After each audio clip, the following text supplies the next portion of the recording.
He risked his life to save a woman in danger, but he never expected what he would discover. When he visits her in the hospital, a shocking secret changes everything. Hello, viewer. Thanks for joining us. Leave a like and share your thoughts in the comments, along with the city you're watching from. Now let's continue with the story. Jesse Brown woke in the middle of the night, heart pounding, beads of sweat gathering on his forehead. He lay still for a moment, trying to push away the remnants of the nightmare that had just seized him. In the dream, he was once again trapped in a burning house with walls of flame closing in. The haunting echo of his younger brother Todd's voice still rang in his ears.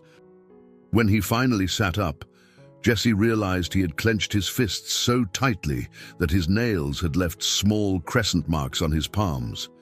He got out of bed and moved through his modest apartment, flicking on the soft light by the kitchen counter. The cramped layout barely changed since he'd first rented it 3 years ago, soon after his divorce. A single framed photograph of Todd stood on a narrow shelf near the window. Jesse found his gaze drifting toward it, recalling the day it was taken, both of them smiling at a family picnic, unburdened by fear or regret. The memory of Todd's laughter clashed with the guilt Jesse still harbored for not being able to save him from that terrible fire years ago. His firefighter's jacket hung by the door, a symbol of the life he had chosen. Always ready to protect others, but never quite able to protect himself from the past. Jesse was well respected in the Boston Fire Department. His colleagues, especially his captain, Warren McAllister, saw him as a determined professional. Yet Jesse remained distant, keeping people at arm's length. He believed he didn't deserve anyone's closeness, not after failing to save Todd. Even his marriage to Linda Campbell had disintegrated under the weight of that guilt. Feeling restless, Jesse decided there was no point in trying to sleep again. He grabbed a bottle of water from the fridge and stood by the window, where city lights flickered in the distance. Outside, the street was quiet, just the faint sound of traffic echoing. Sometimes he thought about calling his parents, if only to hear their voices. But he had convinced himself they still blamed him, just as he blamed himself. He switched on the TV to fill the silence and caught a late-night news segment about an uptick in local accidents and fires as colder weather settled in. His stomach tightened at the thought of another distress call. The adrenaline rush of responding to emergencies was the only thing that made him feel useful, yet it always dragged him back to that night with Todd. He could do everything right now. He could follow every safety rule, every protocol, and still, he feared a moment might come when he'd fail once more. Jesse's cell phone buzzed, startling him. He glanced at the screen. A text from a colleague, Sarah Mitchell, one of the paramedics at the station. She had become a friendly presence, though Jesse had resisted her attempts at deeper conversation. The text read, "Can't sleep either. We've got an early shift. Get some rest if you can." He typed a terse reply. "I'll try, thanks." But he knew sleep wouldn't come easily. As he set the phone aside, he felt that old weight pressing on his chest, the same weight he'd felt every night since Todd's death. It made him wonder if he would ever truly move on. An hour later, dawn lightened the sky. Jesse showered, then methodically dressed in his civilian clothes, jeans, a well-worn gray t-shirt, and a flannel shirt over it. Before leaving, he paused by Todd's photo again. Some mornings he would utter a silent apology, as though Todd could hear him. Today, no words came, only a tightness in his throat that made it hard to breathe. He left quietly, locking the door behind him. When Jesse arrived at the fire station, he was greeted by the familiar hum of conversation and the smell of coffee brewing. Warren, a stout man in his mid-50s with a reassuring presence, waved him over. "Another night of broken sleep?" the captain asked, studying Jesse's tired eyes. Jesse nodded. "Yeah, but I'm all right." Warren gave him a concerned look but didn't press further. He knew better than to push Jesse into talking about his past. The morning was routine, checking gear, running maintenance on trucks, exchanging jokes with fellow firefighters like Marco, a 30-year-old rookie who idolized Jesse's calm under pressure. Yet beneath the day-to-day tasks, Jesse's mind kept drifting back to the nightmares. He wondered if they would ever fade, or if some part of him needed them to stay vigilant, to remember why he did this job. Shortly after lunchtime, the crew was halfway through equipment drills when the station's alarm shrilled. Jesse's heart thudded as he pulled on his gear. An emergency call had come in about a car accident with potential fire risk on a major highway. The men and women of the department moved swiftly, well-trained instincts taking over. Jesse climbed into the engine truck, mind racing through possible scenarios. He'd done this so many times that the motions were second nature, but he could never banish the flicker of apprehension inside him, the lingering fear that once again he might be too late. And as they sped toward the incident, lights flashing, sirens wailing, Jesse gazed through the windshield at the gathering columns of smoke on the horizon. A shiver coursed through him, a premonition he couldn't name. Something about this call felt unsettlingly personal, as if fate were aligning the pieces of his life for one more test he wasn't sure he could pass. The shriek of sirens echoed across the concrete expanse of the highway. Jesse's pulse hammered in his ears as the fire engine rumbled to a halt behind a small crowd of onlookers. Black smoke billowed from a sedan that had spun out of control and hit the guardrail.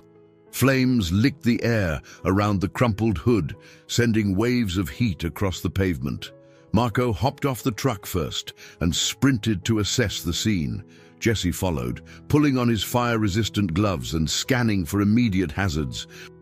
Cars slowed, forming a bottleneck, and anxious drivers watched from their windows. The entire area hummed with chaotic energy. "Possible entrapment!" Marco yelled over the roar of the flames. "The driver's still inside." Jesse's adrenaline spiked. He signaled to Sarah Mitchell, who had arrived with the ambulance, to be on standby. Warren barked instructions to the rest of the crew to set up a perimeter and get hoses ready. Jesse approached the sedan, noticing the passenger side was smashed beyond recognition. The driver's side door was bent inward, making it impossible to open from the outside. Heat radiated so fiercely that sweat instantly formed on Jesse's brow, even under his protective helmet. A quick glance through the shattered window revealed a lone occupant. It looked like a woman, unconscious or close to it, slumped against the steering wheel. Despite the pungent smell of burning plastic, Jesse forced himself to remain clear-headed. He tried the door handle, but the metal was twisted. Thick smoke spewed from beneath the hood. Knowing time was of the essence, Jesse stepped back, grabbed a Halligan tool, and slammed it into the window, shattering what remained of the glass. Flames licked closer, feeding on the gasoline that leaked beneath the wreck. Reaching in, Jesse struggled to release the driver's seatbelt. The buckle was jammed, so he sliced through it with a rescue knife.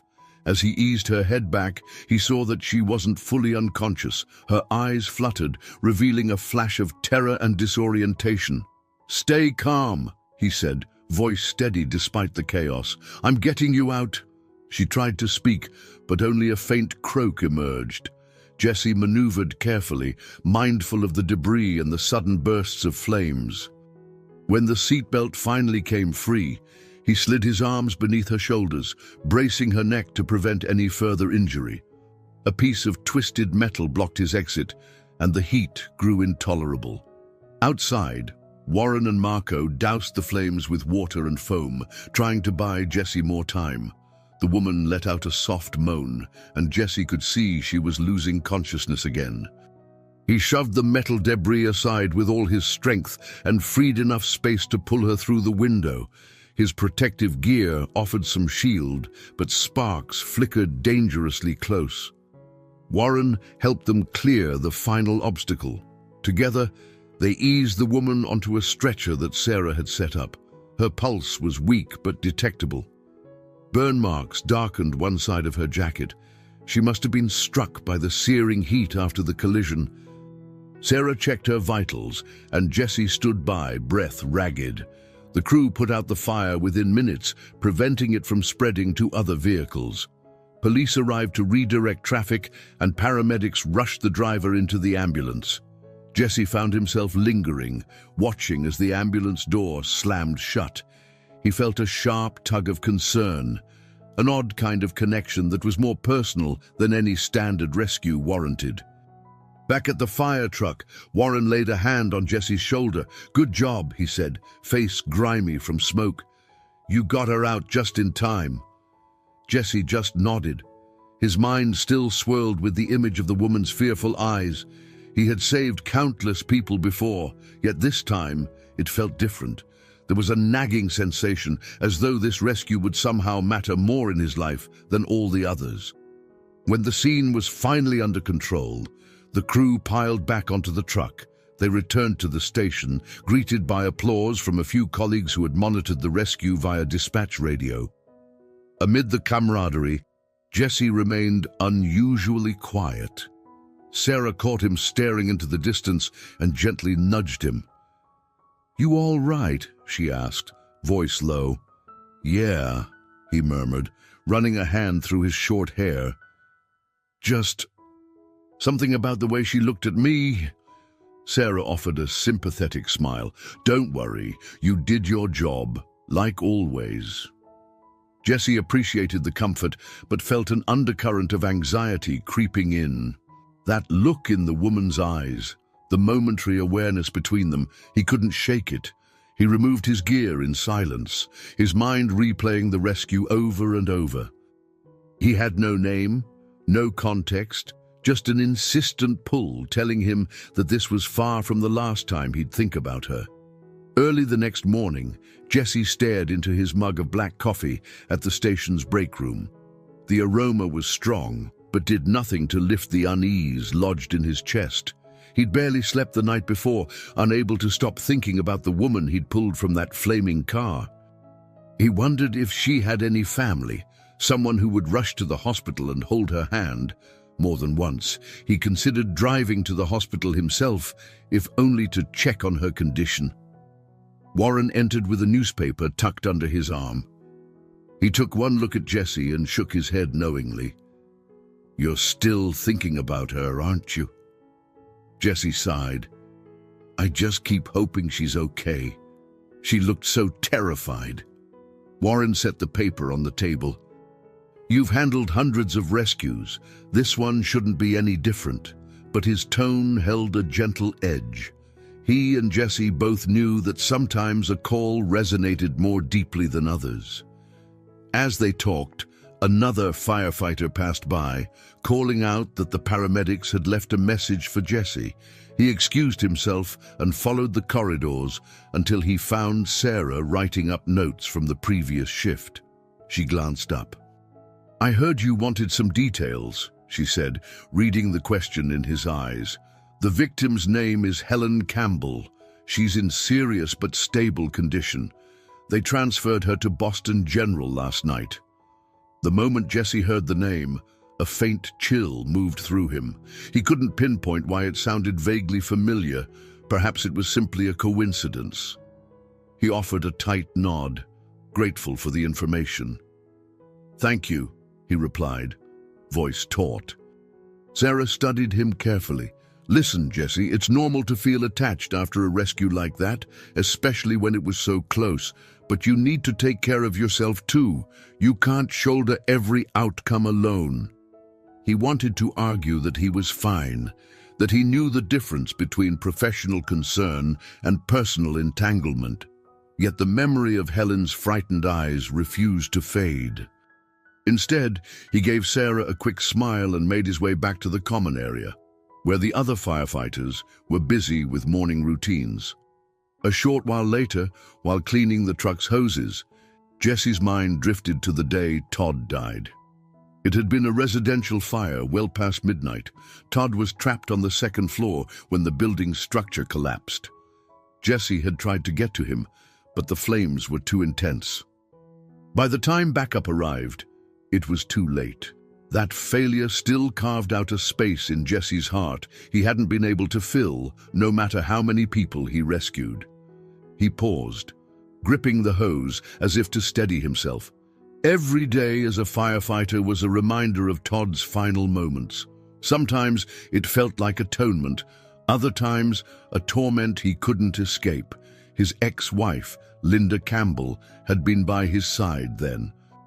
In the aftermath of the tragedy, their marriage unraveled under grief, accusations, and Jesse's own barricade of silence. Linda's family had also been critical, implying that if Jesse had been more careful, perhaps Todd would have survived. He had never truly forgiven himself or them.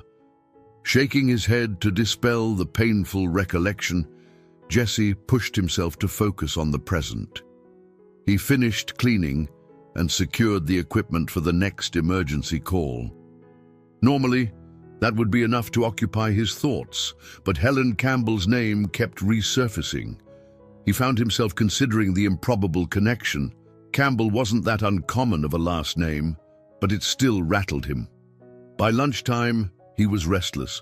Warren, noticing, suggested they drive out to pick up supplies, anything to break Jesse's cycle of rumination.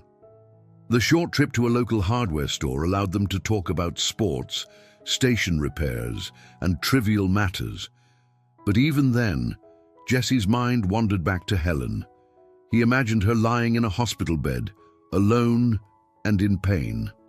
When they returned, Jesse prepared to start a routine maintenance check on the engines. Instead, he found his footsteps leading him to the quiet corner of the station where personal phone calls were allowed. He pulled out his cell phone, stared at it, and then glanced around to ensure no one else was nearby. He dialed Boston General's main line. After a few transfers, a nurse told him that Helen Campbell was still in the ICU, but showing signs of improvement. The nurse couldn't reveal much else due to patient privacy. Jesse thanked her and ended the call. He tucked the phone back into his pocket, a swirl of relief and worry pooling in his gut.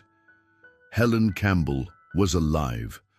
That should have been enough, he told himself. Yet there was a persistent tug urging him to see her, as if somehow, by visiting, he could ease the weight that pressed down on him, the same weight that had never truly lifted since Todd's death. Later that evening, Jesse found himself at home, staring blankly at the TV while the local news droned in the background. He had a bowl of microwaved pasta on his lap, untouched. His exhaustion from the day's training and calls should have knocked him out, but his mind would not let go of the thought that he should visit Helen. Images of the accident replayed behind his eyes, the roaring flames, the twisted metal, and those fleeting moments when Helen had looked at him, her life hanging by a thread. He leaned forward, setting the pasta aside. His phone sat on the coffee table, tempting him to make another call or check on any new updates about her condition. Just as he was about to gather the courage to call the hospital again, a text came through from Sarah. "Hope you're doing all right. Remember to breathe. Let me know if you need to talk." He appreciated her concern, but hesitated to respond. He wasn't entirely sure what he needed, only that an uneasy sense of responsibility pushed him toward Helen. He closed his eyes and recalled the final argument he'd had with Linda before their divorce. It was after Todd's funeral, and she had demanded he open up about the details of that night. Jesse had refused, partly because he had already tortured himself with the specifics, and partly because Linda's father, Charles Campbell, had made it painfully clear where he stood. Even Linda's sister, Helen, was never mentioned much after the separation, at least not in Jesse's presence. Somewhere in the fog of his memories, he remembered Linda saying that her younger sister was independent and always away, traveling for work or law school. Jesse had never met her during his marriage, as Helen had been living in another city. He tried to recall more, but his mind drew a blank, leaving him with the unsettling possibility that the woman he rescued might be someone connected to that painful chapter in his life. At the thought of that coincidence, his heart pounded harder. Campbell, he repeated in his head. It could be a strange twist of fate, or it could just be a random case of two people sharing a common surname. Yet the curiosity gnawed at him with each passing minute. Unable to shake the feeling, Jesse flipped off the TV, grabbed his jacket, and headed out the door. The crisp night air stung his face as he walked the few blocks to where he'd parked his truck. He climbed in, turned the key, and glanced at the clock. It was late, but visiting hours at Boston General's ICU extended until a certain hour for immediate family and special circumstances. He wasn't sure if a firefighter checking on a rescue victim qualified as special circumstances, but he was ready to try. Traffic was light as he navigated the city streets. When he arrived at the hospital, he hesitated in the parking lot. After a long moment, he stepped out, telling himself this was simply to ensure she was doing well. No other motive. Inside the main lobby, a fluorescent glow gave everything a sanitized, hushed quality. The overhead speaker announced different ward extensions and visiting hours. Jesse approached the front desk, explained that he was the firefighter who had brought in Helen Campbell, and asked if he could see her briefly. The desk clerk hesitated, but made a phone call to the ICU. After what felt like an eternity, the clerk nodded and handed him a temporary visitor badge. He wound through corridors lined with softly beeping machines, the smell of antiseptic thick in the air. At the end of a hallway, he found a glass door with the letters ICU printed in bold. He noticed a nurse stepping out of one of the rooms, so he approached her quietly. "I'm here to see Helen Campbell," he said, voice subdued. "I helped bring her in." The nurse, an older woman with a kind expression, studied him for a moment. "She's still recovering. She's awake on and off," the nurse said gently. "You can step inside, but please keep it brief." Jesse swallowed hard, stepping through the door. It felt like crossing an invisible threshold into a place he didn't belong. The bright overhead lights hummed, and the monitor by Helen's bed showed a steady rhythm of her heartbeat. She was lying there, bandages on her shoulder and a few bruises visible on her face. Her eyes were closed, but her breathing was calm. He approached slowly, each footstep seeming too loud in the hushed space. A swirl of emotions raced through him. Relief she was alive, anxiety about intruding, and a flicker of something else he couldn't name. Standing beside her bed, he gently cleared his throat, unsure if she could hear him. I just wanted to see if you were okay," he whispered, though her eyes remained shut. He could see the slight motion of her fingers curling around the edge of the blanket, as if even in unconsciousness she sensed a presence. He felt an ache in his chest, an inexplicable need to protect her. Even though the day's adrenaline had subsided, some deeper drive within him refused to let go. Jesse stood there for several moments, feeling out of place in the sterile quiet. He was about to turn and leave when Helen stirred. Her eyes opened, clouded with pain and disorientation. She blinked, focusing first on the IV drip next to her before letting her gaze travel up to Jesse. He managed a small smile. "Hey," he said, keeping his voice low. "I'm Jesse. I was the firefighter who pulled you from the car." Helen's brow furrowed in confusion. It took her a few seconds to respond. "I remember flames," she said, her voice raspy. "And then someone grabbed me. You." "Yeah." He tried to keep his tone gentle. "I just wanted to make sure you were doing okay." She offered a faint, grateful nod. "Thank you. I'm not sure how to express it, sir, but thank you for saving my life." "Don't worry about that," he replied, feeling a rush of warmth he hadn't anticipated. "It's what I do." "How are you feeling?" Helen swallowed hard, looking down at her bandaged shoulder. "Sore." my head spinning. Her eyes drifted across the room, as though searching for something familiar. My fiancé, Eric, was supposed to come by. Jessie noticed a fleeting sadness cross her features. Maybe he'll be here soon, he offered, though he couldn't help wondering why the fiancé wasn't already there. Helen exhaled shakily. It's probably work. He's always busy. Shifting slightly, she winced. Her gaze settled on Jessie's face. I keep thinking about the accident, but it's all jumbled in my head. I only remember being pinned in the car and feeling the heat. Then, darkness, and your voice. He cleared his throat, uncomfortable with the intensity of her gratitude. You were lucky in a lot of ways. The fire didn't get a chance to spread too far before we arrived. Helen stared at him with an expression that suggested she was trying to place him in some larger context. Your name is Jesse Brown? He froze, pulse jolting. Yeah, he said, trying to mask his surprise. Have we met before? For a moment, Helen remained silent. A shadow of recognition passed over her eyes, but it was tinged with uncertainty. I'm not sure, she admitted, her voice barely above a whisper.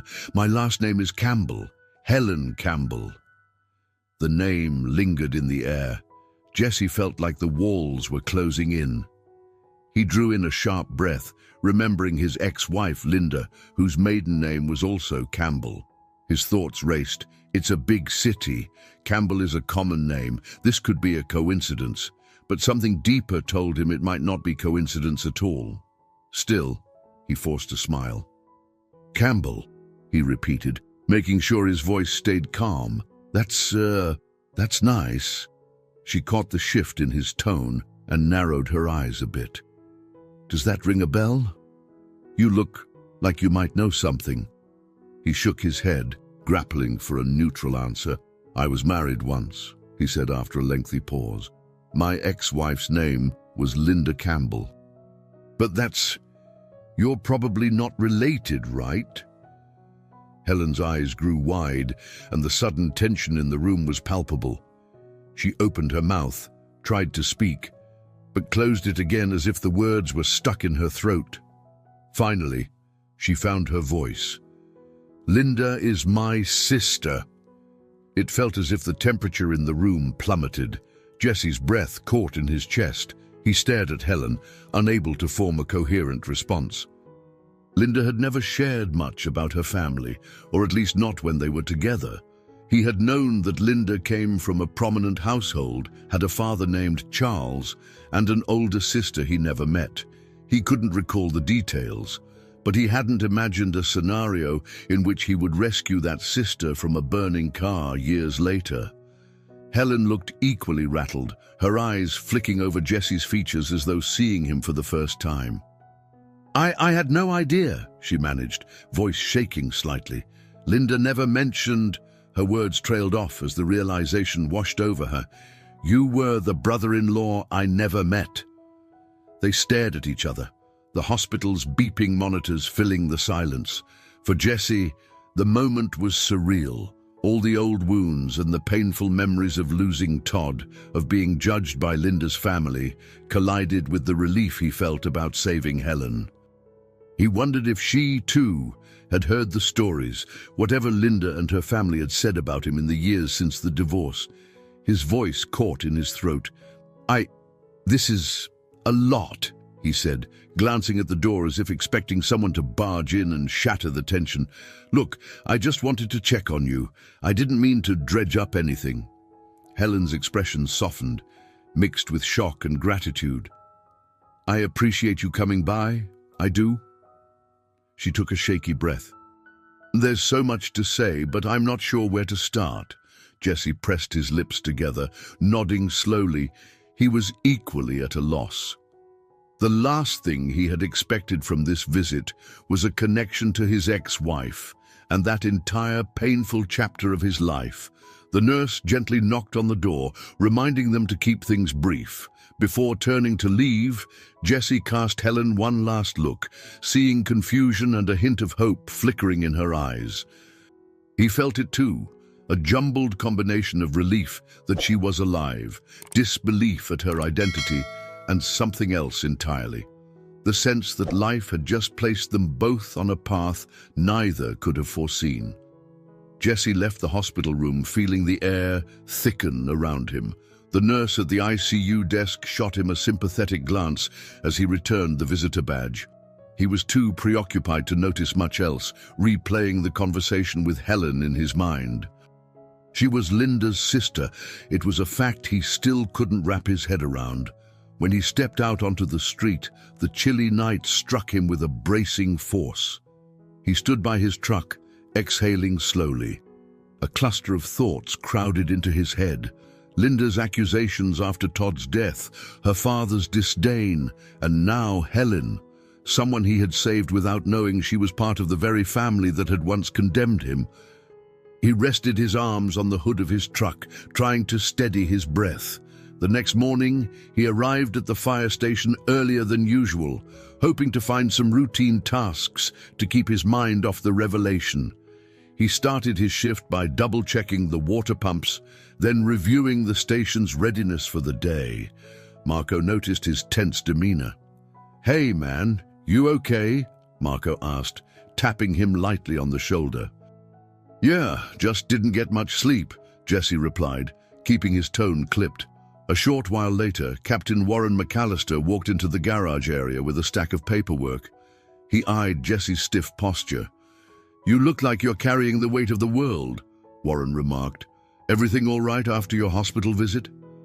Jesse set down a coiled fire hose, his jaw tight. "She's stable, which is good. But turns out she's Linda's sister." Warren's eyebrows shot up. "Linda Campbell." He let out a low whistle. "That's one hell of a coincidence." "Feels more like a cosmic joke," Jesse muttered. "I had no idea. Now I'm caught off guard, and I'm not sure how to handle it." Warren sighed. "Sometimes you gotta face the past head on, whether you like it or not. The real question is, does Helen actually hold any grudges, or is she willing to see the truth about what happened?" Jesse couldn't answer that yet. He just knew that a knot of anxiety twisted in his gut whenever he imagined facing Linda's family again. He busied himself with the morning drill, but his focus kept drifting. By midday, he stepped away to the break room, where he found Sarah finishing a report at the small Formica table. She looked up, concerned. "You look like you've seen a ghost." "Maybe I have," Jesse said, taking a seat. He explained the startling connection between Helen and Linda. Sarah blinked in surprise. "That's a lot to take in." She set down her pen and studied him. "How do you feel about it?" He shook his head, tension evident in his voice. "Confused. She seems nothing like Linda, but I'm afraid the rest of the Campbell family will soon crawl out of the woodwork. I remember how they treated me after Todd's death." Sarah hesitated. Could it be different this time? Helen might not share their perspective. Jesse shrugged. He recalled Helen's uncertain expression. She had looked more stunned than accusatory. "I guess I'll find out," he said quietly. Later that day, while Jesse was rechecking an engine's fluid levels, his phone vibrated. He pulled it from his pocket to see an unfamiliar number. On a hunch, he answered. "Hello?" A breathy pause. "Jesse, it's Helen. I hope it's okay that I'm calling." He wiped a streak of grease from his hand and walked a few steps away from the others. "Yeah, I'm glad you're all right. How are you feeling?" Helen's voice sounded cautious but earnest. "Better, thanks. The doctor says I'll be able to leave the hospital in a few days." "Listen, can we talk? I mean, really talk?" He hesitated. "Are you sure that's what you want?" She let out a quiet sigh. "I need to understand some things, especially about Linda. She and I aren't that close, but I know enough to sense there's more to the story than what was said back then." Jesse rubbed his forehead, the tension climbing. "I'd like to clear the air if that's what you're asking." But you might hear things your family never told you, things I'm not sure you'll want to believe." Helen's tone held a note of resolve. "I'm prepared for that. I just don't want to keep carrying around half-truths. I realize our meeting is complicated, but in a weird way. Maybe it's necessary." Jesse glanced toward Warren, who nodded encouragingly as though he could sense the nature of the call. Jesse steeled himself. "All right. I'll come by tomorrow evening if that works, after my shift." Helen murmured her agreement, and they ended the call. Jesse slid the phone back into his pocket. He inhaled slowly, aware that he was about to step into a tangled web of old resentments and possibly new insights. Part of him wished he could keep his head down and avoid every painful reminder of the past. Another part, however, felt drawn to the chance for honesty, maybe even closure. He turned back to the engine, but his mind was already leaping ahead to what he might say when he met Helen again. The weight of the coming conversation pressed on him, but a sliver of hope flickered beneath the anxiety. Maybe, for the first time in years, he was about to let someone see the raw truth of what happened, and in doing so, finally find a measure of peace. Jesse arrived at the hospital just after 6 in the evening. He found the corridors less crowded than before, and as he made his way to Helen's room, he could hear the hushed cadence of nurses' voices. The overhead lighting cast a calm, subdued glow, a stark contrast to the turmoil in his own mind. Helen was propped up against several pillows, her left arm cradled in a sling, bruises still visible along her forearm. When she spotted Jesse by the doorway, a tentative smile crossed her face. The uncertainty of their connection hovered between them. He pulled a chair close to the bed, lowering himself into it. "You look better," he said gently. "How's the pain?" Helen lifted a hand to brush back a stray lock of hair.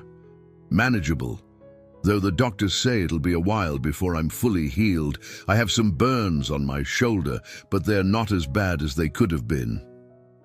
The air crackled with unspoken questions. Helen broke the silence first. "Thank you for coming. I know this must be awkward." Jesse nodded. "Yeah, it is, but I figured we'd both just lay it out there, right?" She studied him, eyes flickering with curiosity. "Linda and I were never close. She's older than me by 2 years, but we grew up in very different ways. She went to law school here in Boston. I went to a different state for my education. We rarely crossed paths." Helen paused, searching Jesse's expression. "I do know about Todd's death. My parents, they said some harsh things about you." Jesse winced, memories flooding back. "I'm not surprised. They believed I should have done more, that I was reckless. But Todd was my brother. I did everything I could." He rubbed his palms, feeling the familiar guilt surface. Even Linda had her doubts. She never came out and said I killed him, but she implied it. Helen exhaled slowly. "I heard bits of the family story. My father, Charles, he can be very controlling. Once he forms an opinion, he rarely changes it." Jesse shifted in his seat. "I understand their grief. I was grieving too, but that got lost in the blame game. After Todd's funeral, Linda and I argued constantly. My attempts to explain fell on deaf ears." He looked away, recalling the final confrontation when Linda had demanded a divorce. Helen reached over, placing a cautious hand on Jesse's forearm. "I'm sorry you went through that. Even before the accident, my parents didn't think Linda's marriage to a firefighter was a good match for her. They're very status-minded." Jesse nodded grimly, recalling Charles Campbell's cold stare. For a moment, neither of them spoke, both absorbed in past hurts. Eventually, Helen cleared her throat. "I want to form my own opinion, Jesse. About you." "About what happened?"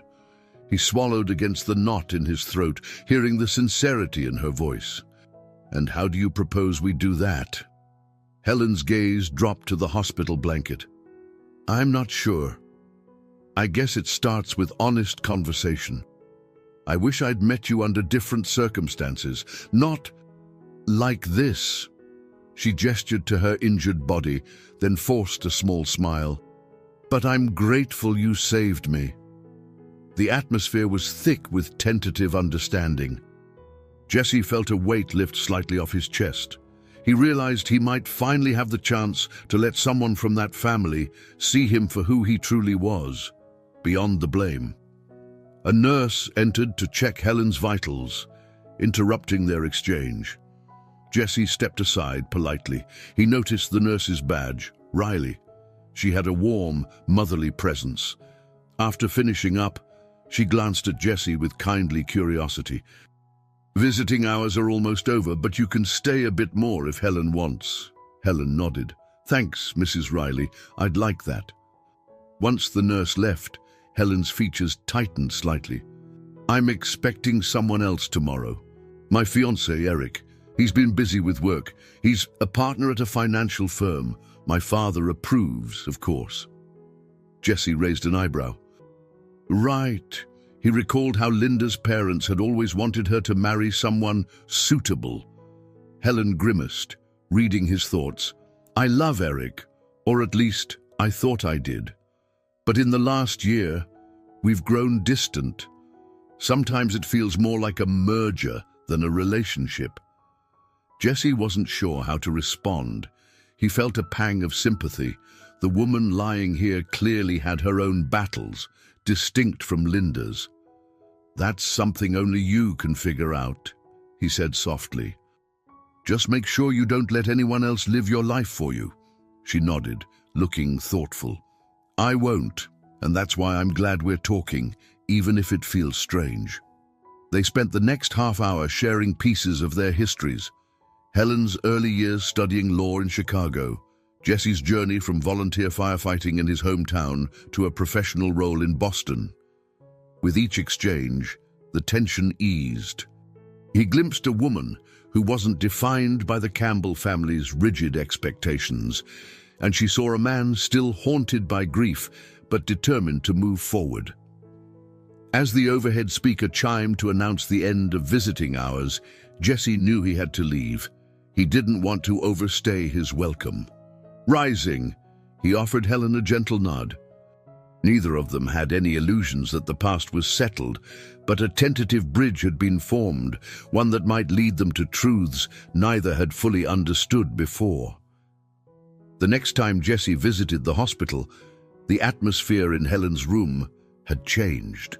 He could hear voices raised in an argument from outside the door.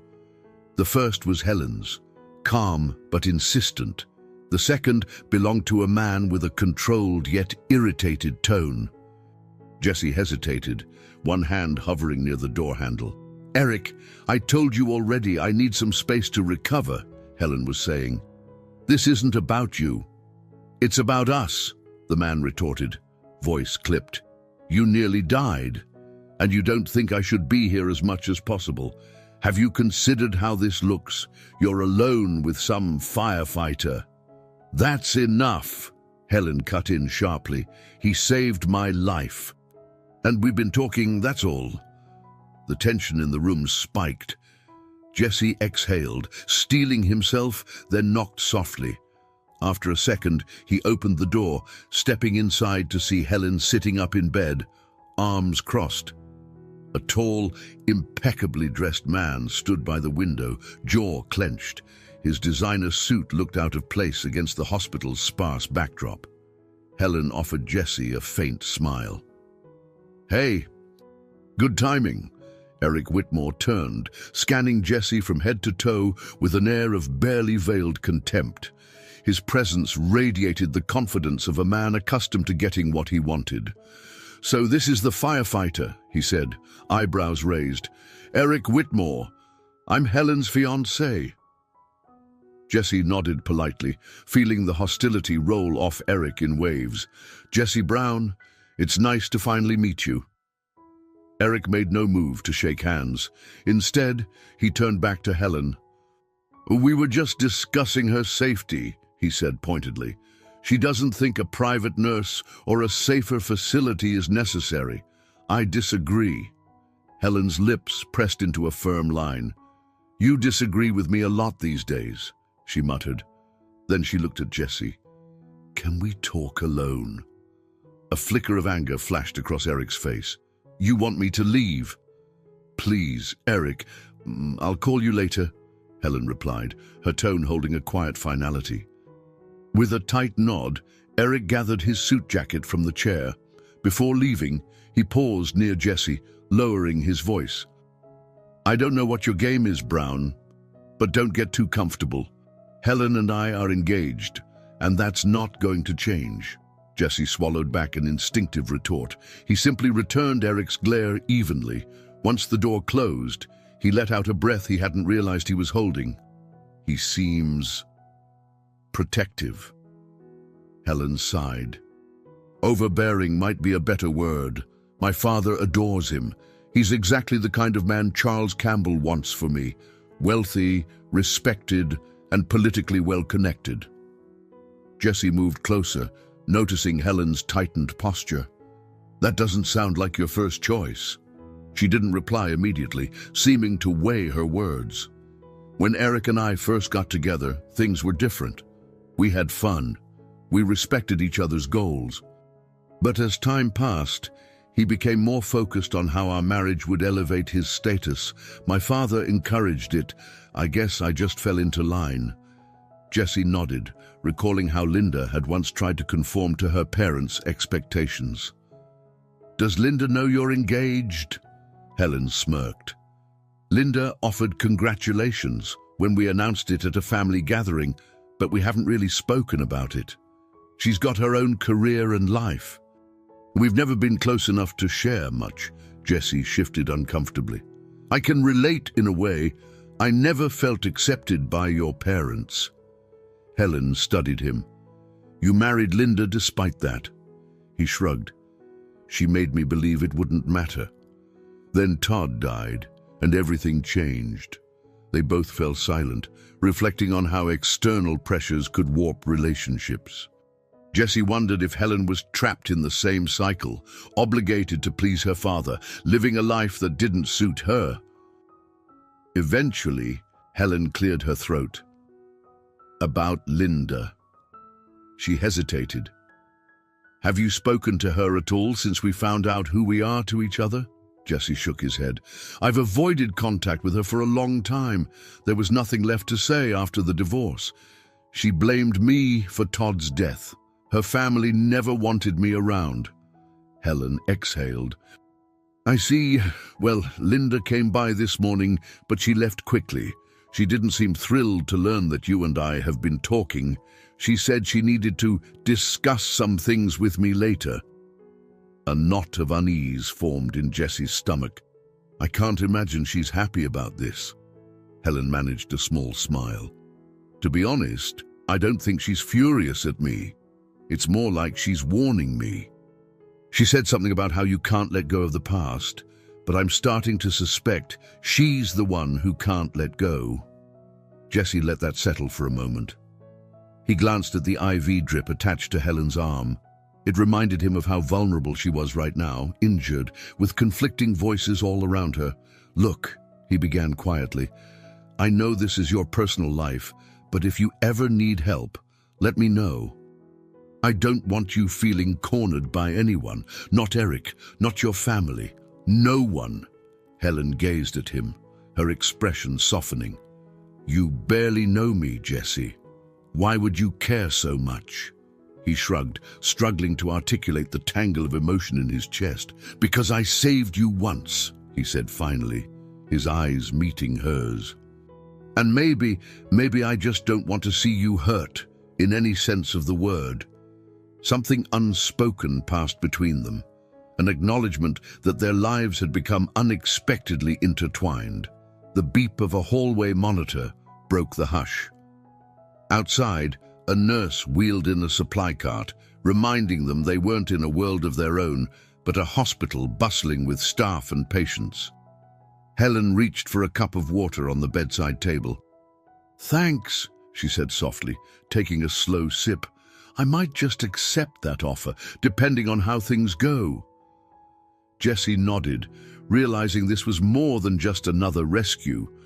Whatever path lay ahead, it was bound to be fraught with conflict, family expectations, an unsettled ex-wife, and a powerful fiancé who saw Jesse as a threat.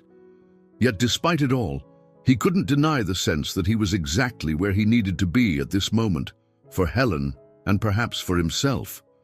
In the following days, Helen's condition improved enough that her doctors considered discharging her soon. She walked slowly with a physical therapist, regaining strength, and the bruises on her face began to fade. During this time, Jesse found himself drawn to the hospital more often than he had anticipated.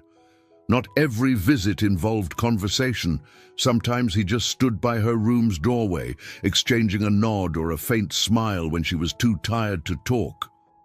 One afternoon, as he made his way to Helen's room, a voice called out from behind, "Jesse Brown!"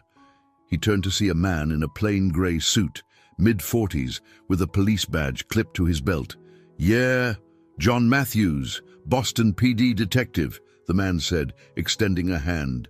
"I'm a friend of Helen's. She asked me to look into the cause of her accident." Jesse shook his hand cautiously. "Any new information?" Matthews pursed his lips. "Preliminary evidence suggests a mechanical failure, possibly the steering, but we can't rule out other factors yet.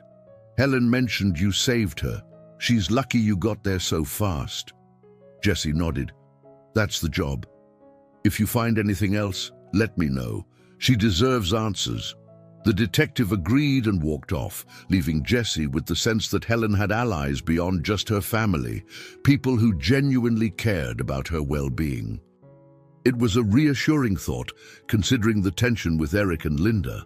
When Jesse arrived at Helen's room, he found her sitting in a chair by the window, absent-mindedly flipping through an old magazine. She looked up.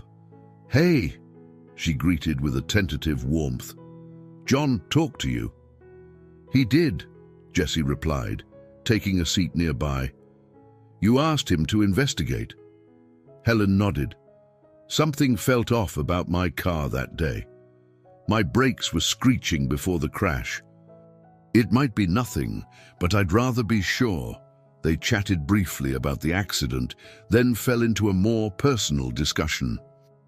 Jesse spoke about how he'd become a firefighter, the drive he felt after Todd's death to prevent as many tragedies as possible.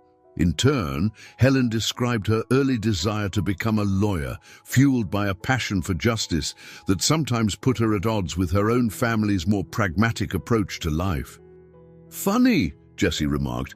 "Linda always said I was the one who liked to stand up for what was right, no matter how stubborn it seemed.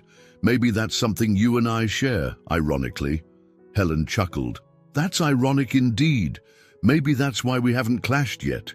Their conversation was interrupted by a nurse who came to check Helen's vitals. Jesse used the moment to glance around the room. He noticed a few floral arrangements on a side table, presumably from friends or colleagues. One extravagant bouquet had a card with Eric's name written in neat, bold letters. When the nurse left, Helen followed his gaze. "Eric's been sending gifts and calling, but we keep missing each other," she said, her brow furrowed. "I suppose I should talk to him in person. We need to sort things out." Jesse thought about the argument he'd overheard. "It's your life," he murmured. "You'll make the right call."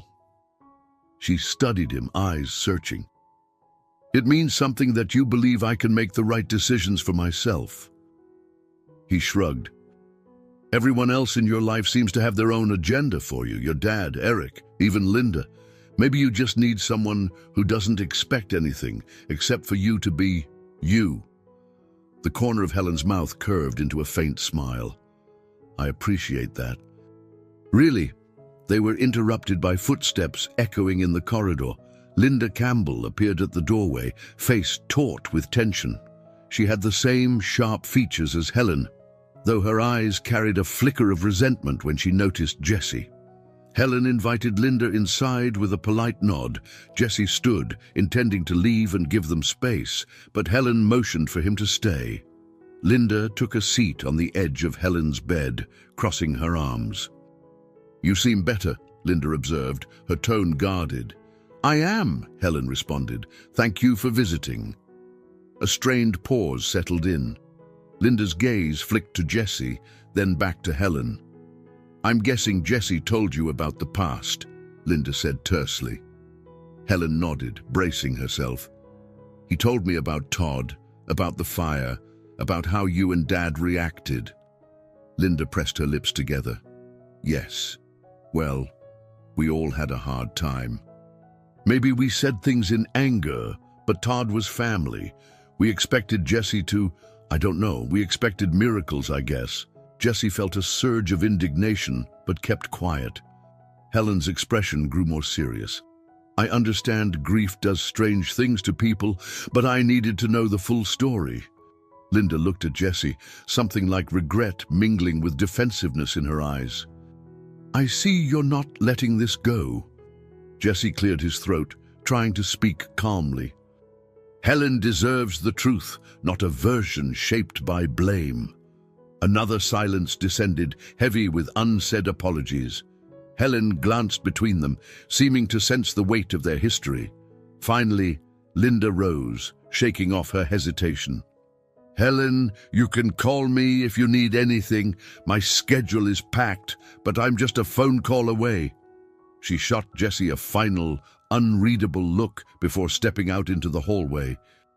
Once Linda was gone, Helen released a breath she'd been holding. That was less explosive than I feared, but still awkward. Jessie nodded, his heartbeat slowing. "She's still angry at me, but it felt different. Maybe she's starting to question her own certainty." Helen tossed the magazine aside. "Bridges and barriers, right?" she said softly. "We're building a few bridges here, I think, but there are still plenty of barriers left to break," Jessie agreed, sensing that each interaction, whether with Linda or the rest of the Campbell family, would either reinforce the old walls or open new pathways toward understanding. There was no quick resolution in sight, but for the first time, he felt that some measure of reconciliation might be possible, however tenuous it seemed in the moment. Sarah Mitchell usually kept her distance from personal drama at the station, but when she found Jessie hunched over a coffee in the break room, she pulled up a chair beside him. The day's routine calls had slowed, leaving them a rare pocket of quiet. "You're thinking pretty hard," she remarked, taking a sip from her own mug. "Want to talk?" Jessie sighed. He explained his ongoing visits with Helen, the tension with Eric, and the fraught encounter with Linda. Through it all, Sarah listened intently, occasionally nodding in sympathy. "So Helen is your ex-wife's sister," Sarah summarized, eyes widening. "That's unusual." "Tell me about it," Jessie said, stirring his coffee absently. "But she's different from Linda, more open-minded." Sarah gave him a gentle nudge. "And is that starting to make you feel something beyond just concern for her well-being?" Heat rose in Jessie's cheeks. He looked away. "I don't know. She's engaged, for one thing, and I'm not looking to complicate my life, but she's easy to talk to, and it feels like we're both helping each other confront old wounds." Sarah set her mug down. "Then keep talking. If it turns into something, you'll figure it out. If it just helps you both heal, that's still worth it." That evening, Jessie dropped by the hospital to check on Helen and found an unexpected visitor in her room, John Matthews, the detective. He was flipping through a stack of papers while Helen listened intently. Jessie hovered by the doorway. "Afternoon," Jessie greeted, stepping in. "Everything all right?" Helen gave him a small smile. "John's updating me on the car investigation." Matthews looked up. "We found a manufacturing defect in the steering column. It's likely the main reason for the crash. I just wanted to let Helen know we're pressing the manufacturer to accept liability." Helen's face tensed. "At least that explains the sudden loss of control. But thank you. I appreciate you digging deeper." Matthews nodded. I also have an old friend at the fire department who told me more about how you were rescued. Seems you were lucky Jesse here was quick on the scene. He turned to Jesse, expression warm. Good job, man. Jesse shrugged, a bit uncomfortable with the praise. Just doing what we're trained to do. Matthews organized his papers, then patted Helen's shoulder lightly. I'll be in touch. Try not to worry about the legal aspects. Focus on getting stronger. As the detective left, Helen leaned back against her pillows, looking relieved. At least that question's answered. Jesse pulled a chair closer.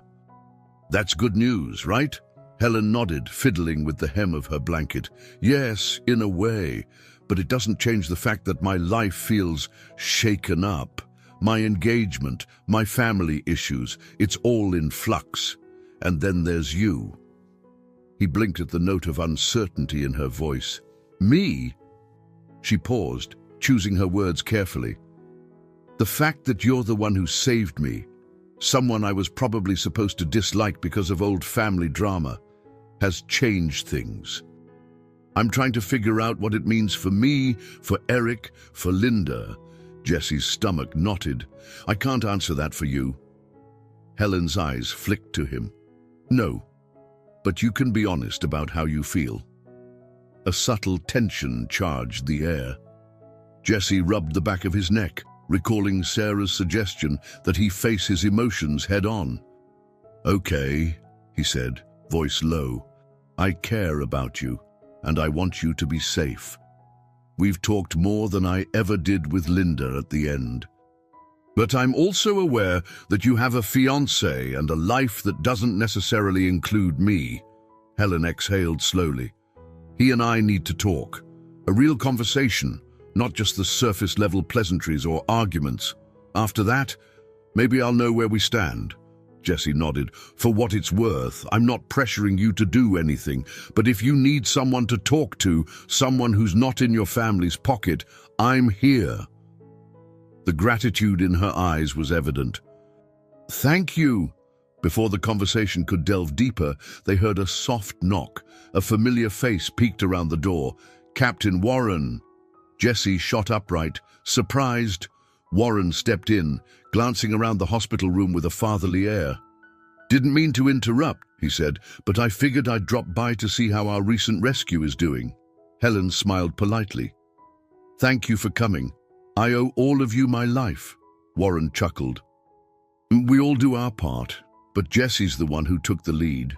Then his tone turned more serious. I also wanted to let Jesse know the department put in for a commendation on the rescue. Might be some local media interest. Jesse's face flushed. I don't need that. Warren patted Jesse's shoulder. You may not want the attention, but it's well deserved. We'll talk about it more at the station. Anyway, sorry to barge in. Warren didn't stay long, leaving almost as soon as he arrived, but the warmth of his presence lingered. Helen looked at Jesse with renewed appreciation, realizing that beyond their personal stories, he was respected in his professional circle as well. I don't know why, but it doesn't surprise me, she commented. You're not the type to brag, but everyone else seems to speak highly of you. Jesse shrugged off the praise. I'm just trying to do some good in this world. Helen met his gaze, and for a moment neither spoke. Some silent understanding passed between them, a sense that, in their own ways, they were forging an alliance rooted in honesty and empathy. It was unexpected, but it felt genuine. And for Jesse, that was something he hadn't felt in a very long time. A week later, Helen was discharged from the hospital. Jesse offered to pick her up, but Eric insisted on handling it. So Jesse found himself standing outside Boston General's entrance, waiting on the sidewalk as Helen and Eric emerged through the sliding glass doors. Helen leaned on a cane for extra support, her shoulder still bandaged underneath her coat. Eric guided her with one hand, glancing around until he noticed Jesse. A faint scowl pinched Eric's features. I've got her brown, he said flatly, helping Helen into the back seat of his sleek black SUV. Helen turned to Jesse, giving a quick smile. "I'll call you later, thanks for coming." Her eyes lingered on him a moment longer, as if reassuring him that she wanted him there. Jesse stepped back onto the curb, watching them drive off with a mix of concern and resignation. He could sense Eric's simmering jealousy. He wasn't sure how far Eric would go to keep Helen close, but he doubted it would be pleasant. That evening, Jesse tried to distract himself by cleaning his apartment. He put on some music, tossed out old takeout menus, and straightened a bookshelf of fire department manuals and old photo albums. Yet he found himself constantly checking his phone, hoping Helen would text or call. When it finally rang, he grabbed it on the first chime. "Hey!" Helen's voice came through softly. "I'm home." "You okay? How's Eric?" Jesse asked, bracing for her answer. She sighed, the sound muffled as though she were in another room. "He's trying to help, but we ended up arguing again. He keeps talking about how I should keep my distance from you, implying I don't need a hero complex interfering in our lives." Jesse rubbed the bridge of his nose, feeling anger flare. "That's not surprising, but it's your choice who you see. You know that, right?" Helen paused. "I do. But it's tough when I'm in his house. Well, technically our house. We moved in together before the accident." Jesse swallowed hard. "If you ever need to get away for a while, you could come by my place. Strictly platonically," he added, feeling heat rise to his cheeks. "I have a couch if you just need space." There was a moment of silence on the line. "Thank you," she said finally. "I'll keep that in mind." Over the next few days, Helen kept Jesse updated by phone. Meanwhile, Linda scheduled a meeting with Helen to discuss family matters, which made Jesse uneasy. He knew the Campbell family well enough to suspect they'd try to pressure Helen into following a certain path. Likely, the path that involved marrying Eric and steering clear of Jesse. One afternoon, as Jesse finished a shift at the station, his phone buzzed with a text from Helen. "Dad wants to see me, Linda, and Eric at the family estate. He insists. Wish me luck." A bad feeling churned in Jesse's gut. Charles Campbell never did anything casually. He recalled that imposing mansion with its high ceilings and polished floors, the place where Charles had made him feel so small. He typed a quick reply, "Be careful. Call if you need me," and tried to focus on cleaning the fire engine's compartments. Later that evening, Jesse was at home when his phone rang. He answered to hear Helen's voice, laced with tension. "Can you meet me somewhere?" He felt a jolt of concern. "What happened?" She let out a shaky breath. "It's complicated. My father is pushing for me to go ahead with the wedding, and Eric's backing him up. Linda's playing mediator, but it's basically 3 against 1. I need to clear my head. Can we talk?" Jesse grabbed his jacket. "Sure, where are you?" They agreed to meet at a small cafe near the harbor. Jesse arrived first, sipping hot tea while glancing at the door. When Helen walked in, she looked drained, her posture tense. He stood quickly to help her with the door, noticing she still limped slightly. She leaned the cane against the table and sank into a chair. "Are you all right?" he asked softly. She removed her coat, revealing a bruise on her wrist. Jesse's eyes narrowed, and he immediately asked, "Helen, what happened to your wrist?" She glanced down as if noticing the mark for the first time. "It's nothing. Eric grabbed my arm earlier when I tried to leave. He got frustrated." Jesse felt a surge of anger. "He had no right to do that." Her voice wavered. "I know, but it wasn't intentional. He's just under pressure from my father to keep me in line.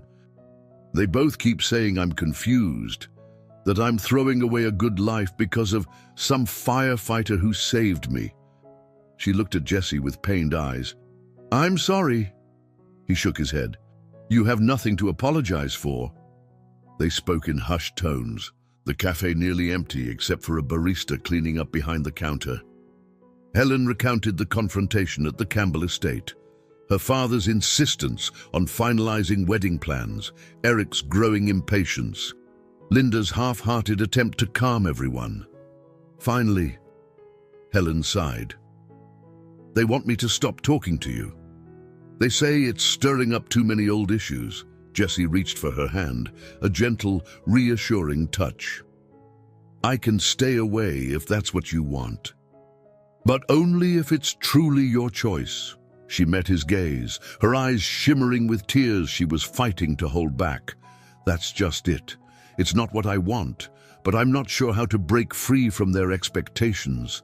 Eric's family is close to mine, and everything is so tangled, but I can't marry him just to make everyone else happy." Jessie leaned forward. "Helen, your life is yours to live. If you don't want this wedding, you need to say so." She nodded, jaw clenched. "I will, She paused, voice trembling. "I'm scared of what they'll do if I defy them. My father can be vindictive. Eric has his pride. And Linda, she's no ally in this." At that moment, it hit Jessie how high the stakes were. The Campbell family possessed not just social power, but also significant influence that could impact Helen's career and her sense of safety. Despite his protective instincts flaring, he knew Helen had to make her stand on her own terms. He gently squeezed her hand. "I'm here for whatever you need." Helen's eyes glistened as she nodded. "Thank you," she whispered. "I'm not sure how this will all play out, but I appreciate that you're by my side." In the dim light of the cafe, as the barista turned off the neon sign, it felt like a turning point. Jessie sensed that whatever came next, arguments with Eric, showdowns with Charles, or strained talks with Linda, would test both Helen's resolve and his own willingness to fight for what felt right. The first confrontation had happened, but it was clear this was only the beginning of a larger battle for Helen's independence and Jessie's chance at a peaceful heart. Over the next few days, Helen struggled under the weight of conflicting loyalties. She was recovering at the opulent house she shared with Eric in one of Boston's upscale neighborhoods, her every move monitored by a rotating staff of housekeepers and private nurses her fiancé had insisted on. The stately home boasted a marble foyer, tall windows overlooking a manicured garden, and rooms filled with carefully curated furniture that felt more like museum pieces than possessions meant for everyday life. Early one morning, Helen ventured outside for a short walk, leaning on her cane for support. The crisp autumn air stung her cheeks as she circled the garden. Despite the lush roses and trimmed hedges, she felt stifled, as though every detail of this place had been chosen by someone else for someone else.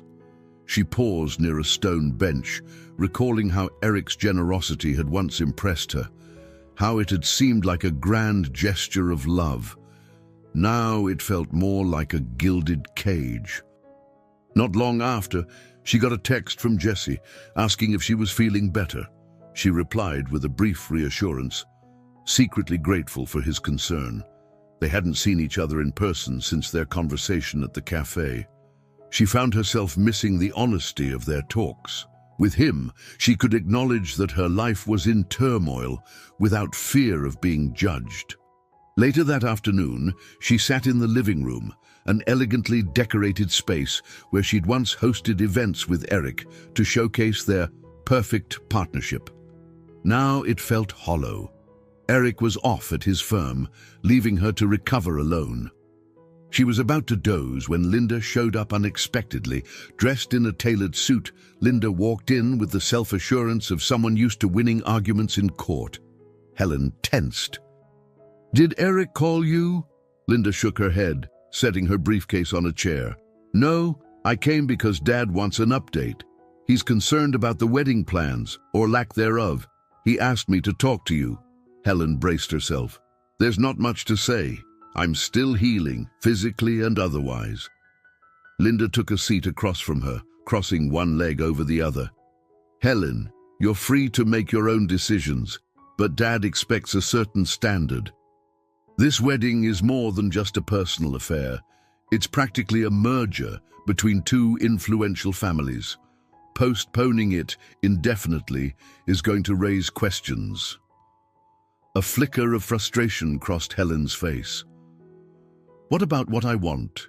What about the fact that Eric seems more interested in pleasing Dad than in supporting me? Linda hesitated. Eric is under pressure too. Father's old-fashioned, but his support matters. You know how he can be. He's offered to handle some of your medical bills and any future legal actions if you just cooperate. Helen exhaled slowly. It was typical of Charles Campbell to dangle financial incentives in exchange for compliance. She remembered how her father had always prized reputation and business connections over individual happiness. I can't marry someone just to keep Dad's reputation intact, she said, her voice trembling with barely restrained anger. Linda leaned forward. Then what is your plan, Helen? To sit in this house, texting that firefighter who's got no stake in our family? You think Dad will just accept that? The mention of Jesse made Helen clench her hands in her lap. Jesse saved my life. He's also been the only person who actually listens to me without an agenda. Linda's gaze hardened. He has his own baggage, Helen. You may not know the full story. He couldn't save his own brother. Did he tell you that? Did he tell you how our family felt about it? Yes, he did, Helen snapped, her voice reverberating around the lavish room. And maybe, if you'd given him a chance, you'd realize he's been drowning in guilt for years. While you and Dad pointed fingers, Linda's expression flickered, part guilt, part defiance. We were grieving too. Emotions were high. Helen realized she was gripping the arm of the sofa so tightly, her knuckles turned white. She forced herself to calm down.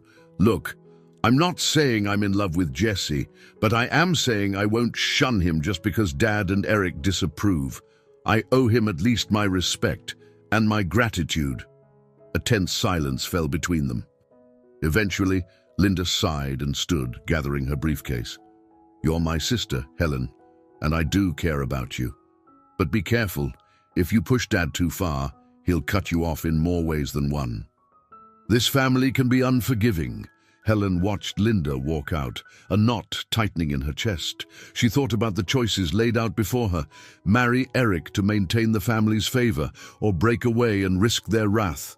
And somewhere in that tangled decision-making process stood Jesse, whose mere presence reminded her that she had the right to seek truth and a deeper sense of loyalty to herself.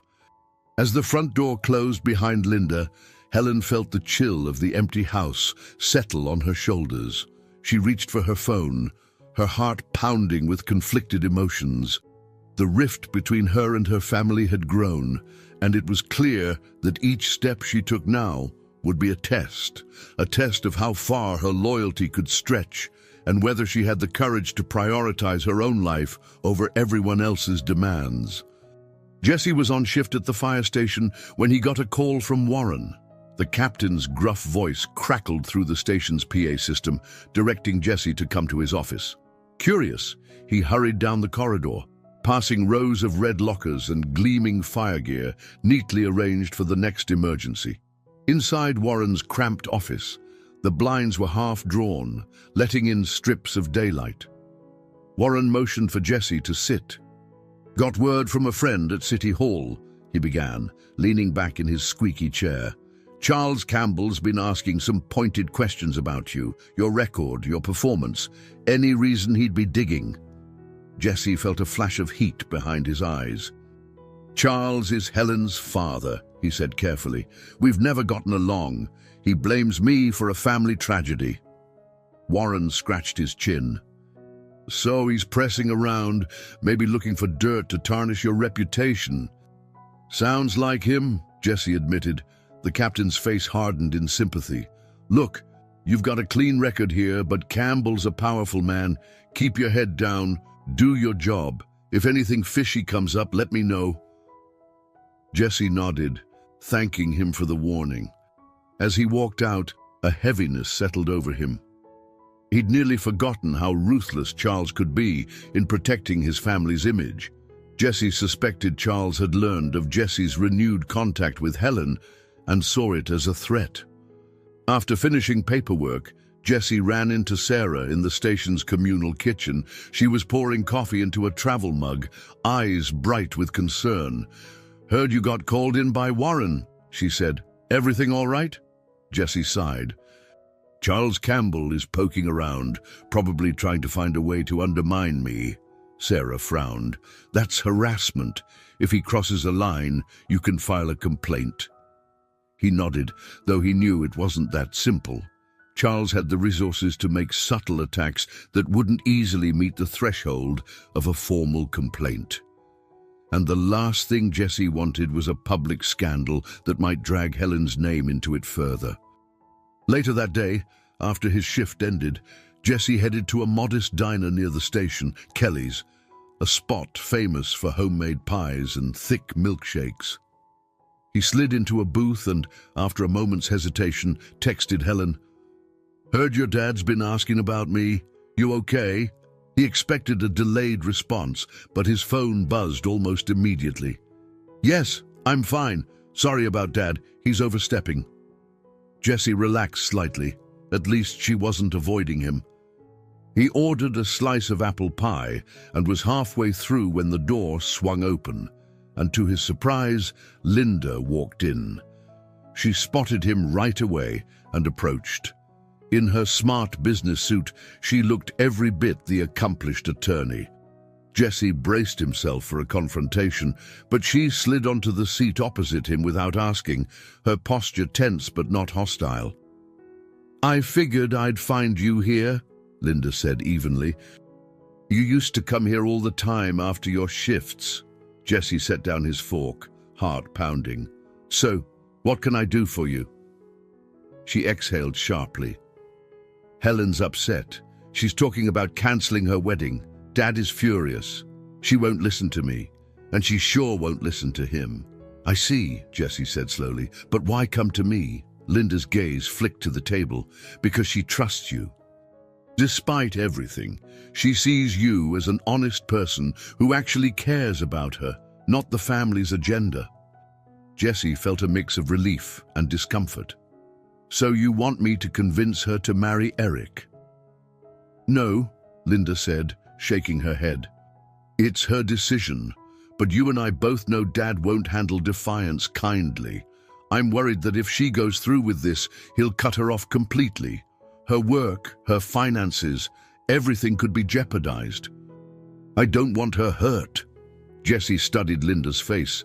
The anger that once burned between them had cooled over time, replaced by something closer to regret. "If Helen's determined, no one can force her to do otherwise. I won't lie to her, Linda, just to keep your dad happy." "I'm not asking you to lie," Linda countered, voice taut. "I'm asking you to think about the consequences of encouraging her to break away without a plan. She's vulnerable right now. She just recovered from a near-fatal accident. She might not be thinking clearly." Jesse suppressed the urge to snap back that Helen was the most lucid person in that family. Still, Linda had a point about the fallout. "So, what do you suggest?" he asked cautiously. Linda hesitated, tapping her manicured nails on the table. "I don't know," she admitted. "Maybe help her see the bigger picture before she tears herself away from everyone. She deserves a chance to fix things if that's still possible." They sat in silence for a moment, the hum of the diner filling the space between them. Outside, dusk had crept in, painting the windows with the glow of streetlights. Jesse looked at Linda, remembering how they had once shared a life together before everything burned down, both literally and metaphorically. "Look," he said at last, "I'll be there for Helen, no matter what she decides. But Charles can't expect me to vanish just because he hates me." Linda nodded, resigned. "I never expected you to vanish. I guess I just hoped we could avoid another tragedy in this family." She rose from the booth, gave him one final look, somewhere between pleading and resignation, and headed out the door. Jessie stared at the slice of pie that suddenly didn't look appetizing. Everything felt tangled, the old scars from Todd's death, the new conflict with Charles, Linda's uneasy attempts at peace, and Helen's uncertain future. He checked his phone again. Helen hadn't sent another message, but he typed one more. "I'm here if you need me. We'll figure it out together." Then he sat back, thinking about how the echoes of the past still reverberated through each of their lives, shaping every step they took in the present. A cold wind rattled the window panes of Jesse's apartment as he paced the living room, waiting for Helen's arrival. She had texted that she needed to speak to him privately, away from Eric and the prying eyes of her family. Jesse quickly tidied up, stashing away a few stray fire department manuals and clearing off the small wooden coffee table. When Helen knocked, he opened the door to find her clutching her coat around her shoulders. Her eyes looked tired, and her cheeks were flushed from the wind. He gently guided her inside, helping her settle on the couch. A faint aroma of fresh coffee lingered in the apartment. Jessie had brewed a pot in anticipation of her visit. "Thanks," Helen murmured, exhaling as she sank into the cushions. "Feels like I can finally breathe." Jessie offered her a steaming mug. "Long day?" She gave a short laugh. "Every day feels long lately. Eric and I argued this morning. He insisted we pick a new wedding date soon, or he'd consider the engagement off.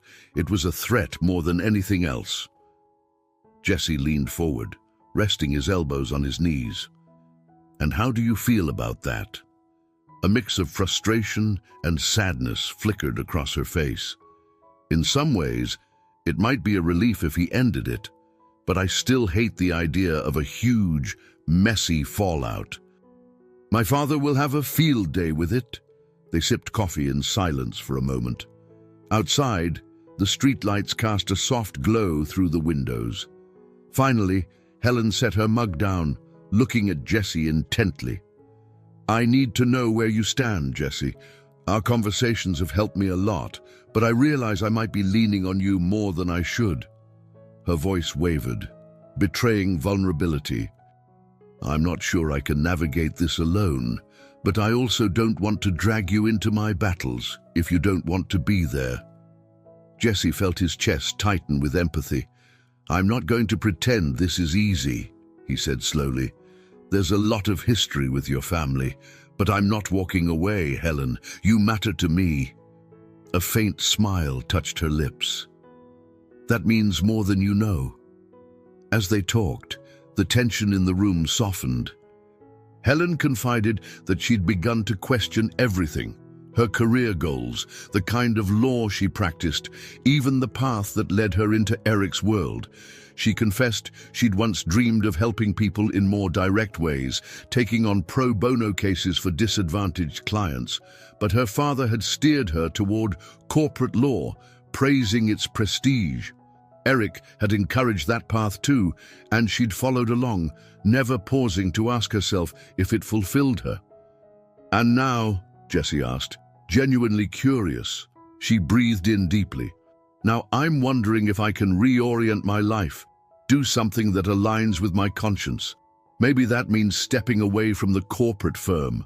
Maybe it means stepping away from Eric. I'm still figuring it out." Jessie reached for her hand, giving it a reassuring squeeze. "I respect that. Whatever you decide, it should be on your terms." Helen looked at him, eyes shining with gratitude. And something else. Before either could speak, Jesse's phone vibrated on the table. He glanced at the screen. It was a call from the fire station's dispatch. Grimacing, he answered, and Helen could hear the urgency in the voice on the other end. "Got it," Jesse said, ending the call. "There's a fire downtown. They need all available hands." "I'm sorry, I have to go." Helen nodded quickly. "I understand this is your duty." He stood, grabbing his coat. but before heading to the door, he paused, turning back to her. "Stay here if you want. Make yourself comfortable. There's food in the fridge. Otherwise, lock up when you go, but keep me posted." Helen rose, meeting his eyes. "Be careful." In that moment, Jesse felt a swell of emotion, concern for the emergency, an odd sense of relief that Helen was here, and a surge of protective instinct. "I will," he promised, then rushed out. The blaze was intense, an abandoned warehouse near the harbor, flames licking the night sky. By the time Jesse arrived, the fire had spread to adjacent structures. Heat pressed down like a physical force, and thick smoke billowed out, forcing the firefighters to work methodically to contain it. Jesse and his crew attacked the flames with powerful streams of water, inching closer to the inferno. Every movement was precise, every breath filtered through an oxygen mask. Hours later, exhausted and covered in soot, Jesse peeled off his gear and checked his phone. A single text from Helen awaited him. "I'm heading home, but thank you for letting me stay. I hope you're safe. Please call me." He breathed a small sigh of relief, the stress of the fire beginning to fade. His heart felt heavy, yet hopeful, caught between his responsibility to protect strangers from danger and his growing desire to protect Helen from the pain inflicted by her own family. Duty and heart. He was split between both, unsure how to reconcile the two. But he knew, deep down, that he wouldn't abandon either. A few nights after the warehouse fire, Jesse found himself walking through the corridors of a community center in an older part of Boston. The area was far from the polished suburbs where Helen lived. Paint peeled from some of the building's walls, and flickering fluorescent lights hummed overhead. Still, there was an energy in the air.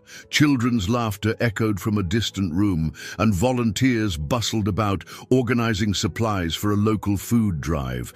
Helen had asked him to meet her there. She wanted to learn more about volunteer opportunities, legal aid clinics, and other ways she might reconnect with her earlier aspirations of helping others. He found her in a small office, seated at a makeshift desk with piles of pamphlets. She wore a casual sweater and jeans, looking surprisingly relaxed compared to the glossy corporate attire she often sported. When he entered, she glanced up and beamed. "Hey, I'm so glad you came." He took in the sight of her rifling through stacks of legal aid flyers. "I'm impressed," he said, stepping closer. "Didn't think your father's circle would appreciate you hanging out here." She shrugged, a determined glint in her eyes. "That's exactly why I'm here. I'm done letting my father's opinions run my life. If I want to get involved with pro bono work, I should at least start by seeing what's out there." Jesse nodded, admiring her conviction. He was also aware that this step was more than just a professional choice. It was a statement of independence. "Need any help?" he offered.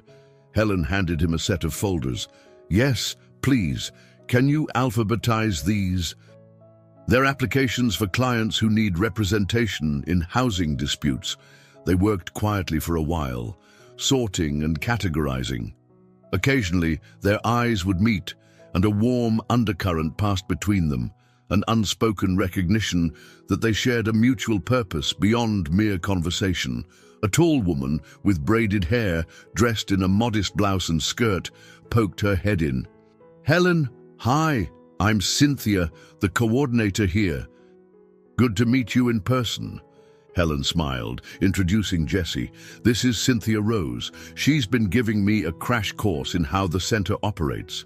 Cynthia, this is Jesse Brown." Cynthia greeted him politely, then focused on Helen. "We'd love your expertise for a few landlord-tenant disputes if you're up for it. Nothing major, just some folks who need legal advice to avoid eviction." Helen's eyes sparkled with eager resolve. "Absolutely. I'd be happy to help. Let me wrap up here and we can talk details." With a nod, Cynthia left, and Helen turned back to Jesse, enthusiasm lighting up her face. This is what I've been missing, feeling like I'm making a real difference. He returned her smile. Sounds like a big change from corporate law. Helen's gaze flickered momentarily with concern. Yes, and it might come at a cost. My father sees pro bono work as charity cases that don't boost the family's standing. Eric thinks it's a waste of my professional capital, but I can't keep living by their rules. Jessie set down a folder, stepping nearer to her. Change can be hard, he said quietly, but you're rediscovering what matters to you. That's something worth fighting for. She hesitated, as though weighing whether to voice her next thought. Speaking of fighting, I told Eric I need time before setting any wedding date. He didn't take it well, Jessie nodded, tension creeping into his shoulders at the mention of Eric. Did he threaten you again? Helen averted her gaze. Not explicitly, but he made it clear that my father has invested a lot in this alliance, as they call it. He even said that if I walk away, I can't expect the same social or financial safety net I've always had. Jessie felt a surge of protective instinct. You don't need their safety net. You're strong enough to stand on your own. She gave him a soft, grateful smile. Thank you. My biggest concern is how all this stress might push Dad to dig more into your life, your career. I don't want you caught in the crossfire. He took a moment to steady himself. I've been warned that Charles is snooping around, but I can handle it. They were interrupted by a child's voice echoing in the hallway. Miss Cynthia, are you coming back? A little boy peered through the doorway, eyes wide with curiosity at the sight of Helen and Jessie. Helen laughed, a real, unguarded laugh that lit her face in a way Jessie hadn't seen before. We'll be right there, she called. Soon after, Cynthia returned, whisking Helen into a discussion about upcoming legal workshops. Jessie watched from the sidelines, a sense of admiration warming him from within. This was Helen pursuing something that resonated with her soul, unencumbered by her father's ambitions or Eric's demands. When they finally finished, the center's lights were dimming. Jessie escorted Helen out to her car, a modest chin she'd purchased after the accident, refusing Eric's offer of a luxury replacement. The crisp air greeted them as they stepped onto the nearly empty street. I'll head home, Helen said, hugging her folders close. But thank you for helping out tonight. It means more than you know. Jessie placed a hand on her shoulder gently, mindful of her lingering injuries. I'm proud of you, and I'm here if you need anything. She nodded, eyes shining in the orange glow of the street lamp. I do need you, she admitted softly, even if just to remind me that I can choose my own path. He stepped back, letting her settle into the driver's seat. As she drove away, Jessie stood for a moment in the quiet street, reflecting on how she was building a new life, brick by brick, choice by choice. And with each step forward, he felt more determined to be the helping hand she could rely on, especially when her own family seemed so intent on pulling her back to a life that no longer fit who she was becoming. Helen's growing resolve to pursue more meaningful work brought unexpected consequences. Less than a week after she began volunteering at the community center, she received a curt message summoning her to her father's estate. Charles Campbell wanted to discuss her future, which Helen interpreted as a final warning. Despite her trepidation, she agreed to meet. She called Jessie beforehand, her voice shaking slightly. I'm going to talk to him, alone. I can't hide anymore. If I don't face him now, I'll never stand on my own.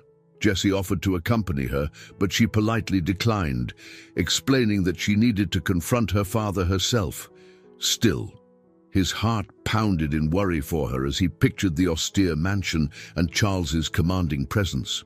By the time Helen hung up, they'd agreed to meet later that evening, so she could share whatever happened. Helen arrived at the estate late in the afternoon. The massive oak doors opened to reveal a somber interior of polished floors, ornate tapestries, and the ever-present hush that seemed to envelop the Campbell family. A butler led her to her father's study, a cavernous room lined with towering bookshelves and an imposing desk at its center. Charles Campbell rose from behind the desk, eyes narrowed. He was a tall man in his 60s, with silver hair meticulously combed back. His suit, impeccably tailored, exuded an air of authority. Linda was seated to one side, lips pressed into a thin line, while Eric hovered by the window, arms crossed. "Sit!" Charles commanded. Helen obeyed, placing her cane against the armrest of a leather chair.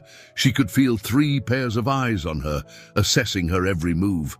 Charles wasted no time. "I hear you've been dabbling in volunteer work. That's fine as a pastime, but not acceptable as your primary focus, Helen. Your career is part of a larger plan." Helen clenched her jaw. "My career is my decision. I'm done following a plan I never had a say in. If I want to do pro bono work, that's my right." Eric stepped forward, face taut. "Helen, your father is trying to ensure you don't throw away your future. You have responsibilities to the firm, to our upcoming marriage." He shot her a meaningful look.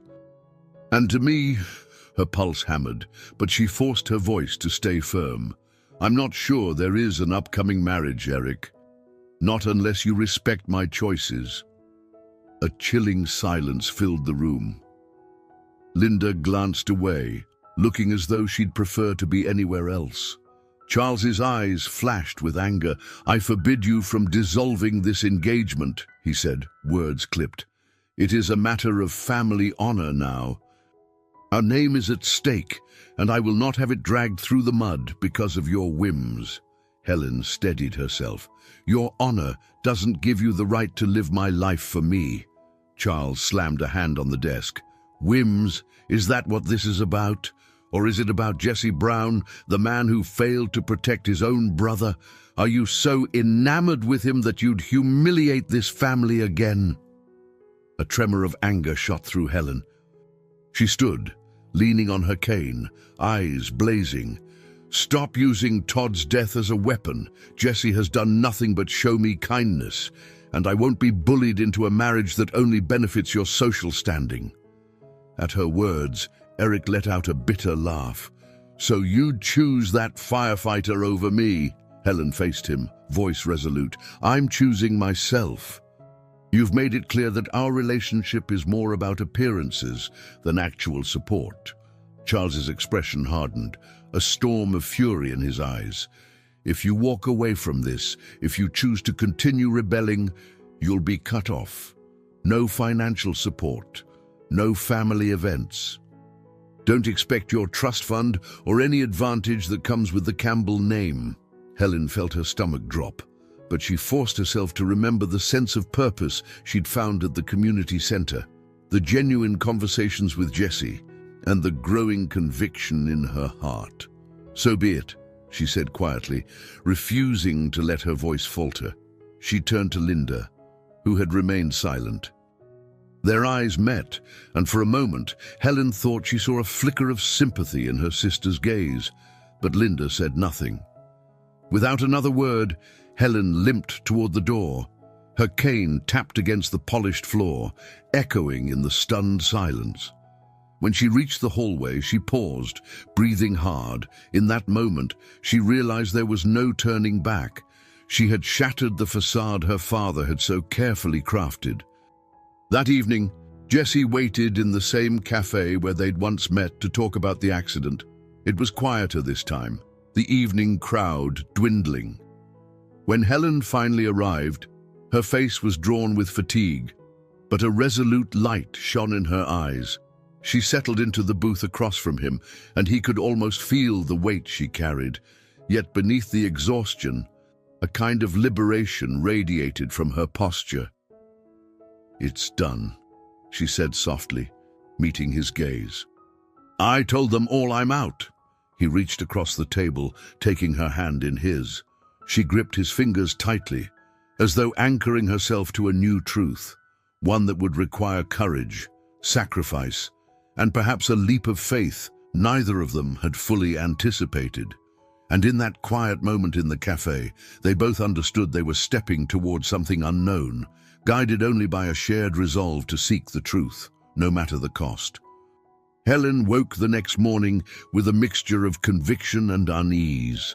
She had boldly challenged her father, Charles, and effectively put her engagement to Eric on indefinite hold. The shockwaves of that decision rippled through every aspect of her life. Knowing she was now cut off from the family finances, she wasted no time searching for a smaller, more affordable apartment. It was a tangible first step in carving out a space that felt entirely her own. Jesse offered to help with the move.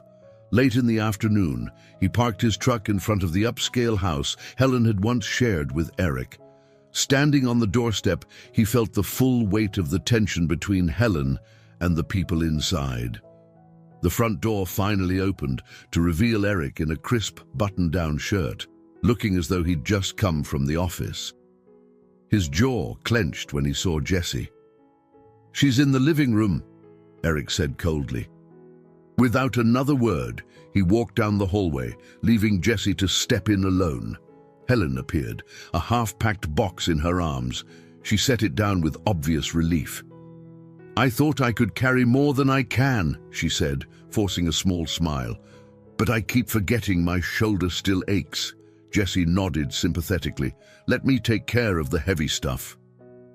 In silence, they gathered her belongings, mostly clothes, books, and personal mementos. Helen left behind most of the designer furniture and decorations that Eric had chosen. As they worked, Eric reappeared in the doorway, arms crossed. "So this is it," he said, voice tight with anger. "You're really walking away?" Helen looked up, meeting his gaze firmly. "Yes, we both know this isn't working. It's better to end it now." Eric's eyes flicked toward Jessie. "Because of him?" Helen's tone remained steady. "No, because of me. This relationship wasn't right for a long time. Jessie just helped me see that I don't have to remain trapped." Eric let out a scoff. "You're making a huge mistake." Helen ignored his jab, turning back to Jessie. She handed him the last box labeled "Personal," filled with old photographs and keepsakes. Jessie felt Eric's glare boring into his back. Before they left, Eric stopped Helen near the doorway. His voice dropped. "I hope you realize what you're losing: your security, your father's support, and your place in society." Helen lifted her chin. "I'm finding my own place." They carried the boxes out to Jessie's truck. Once everything was loaded, Helen sank into the passenger seat, tension evident in her shoulders. Neither spoke until Jessie had navigated away from the quiet, manicured neighborhood into the busier city streets. "Thank you," she said softly, staring out the window. "Eric's not usually that quiet. I think he's in shock." Jessie kept his eyes on the road. "You handled it well. Are you all right?" She exhaled a trembling breath. "I will be. I'm free. But now I have to figure out what to do with that freedom." They arrived at a modest apartment building on the other side of town. It wasn't luxurious, but it was clean and safe, and the landlord had been sympathetic to Helen's sudden need for housing.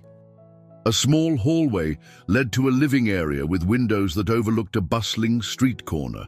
Boxes in hand, they climbed the stairs, setting everything down in a space that still smelled of fresh paint. Helen flicked on the overhead light, taking in the bare walls and floors. "It's not much," she said with a shaky laugh, "but it's mine." Jessie placed a comforting hand on her uninjured shoulder. "That's what matters. You'll shape it into a home soon enough." She turned to him, her eyes brimming with a mix of relief and uncertainty. "I never thought I'd be starting over like this," she whispered.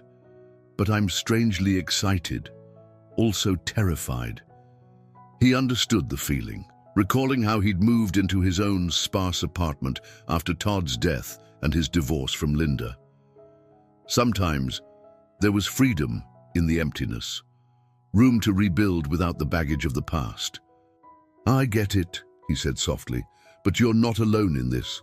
They began unpacking in companionable silence. Helen discovered old photos of her and Linda as kids, prompting a faraway look. "I wish Linda and I were closer," she murmured. "Maybe one day, but she's so tied to my father's worldview."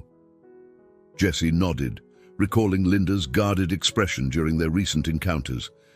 He wondered if there was a chance for reconciliation between the sisters, or if the family rift ran too deep.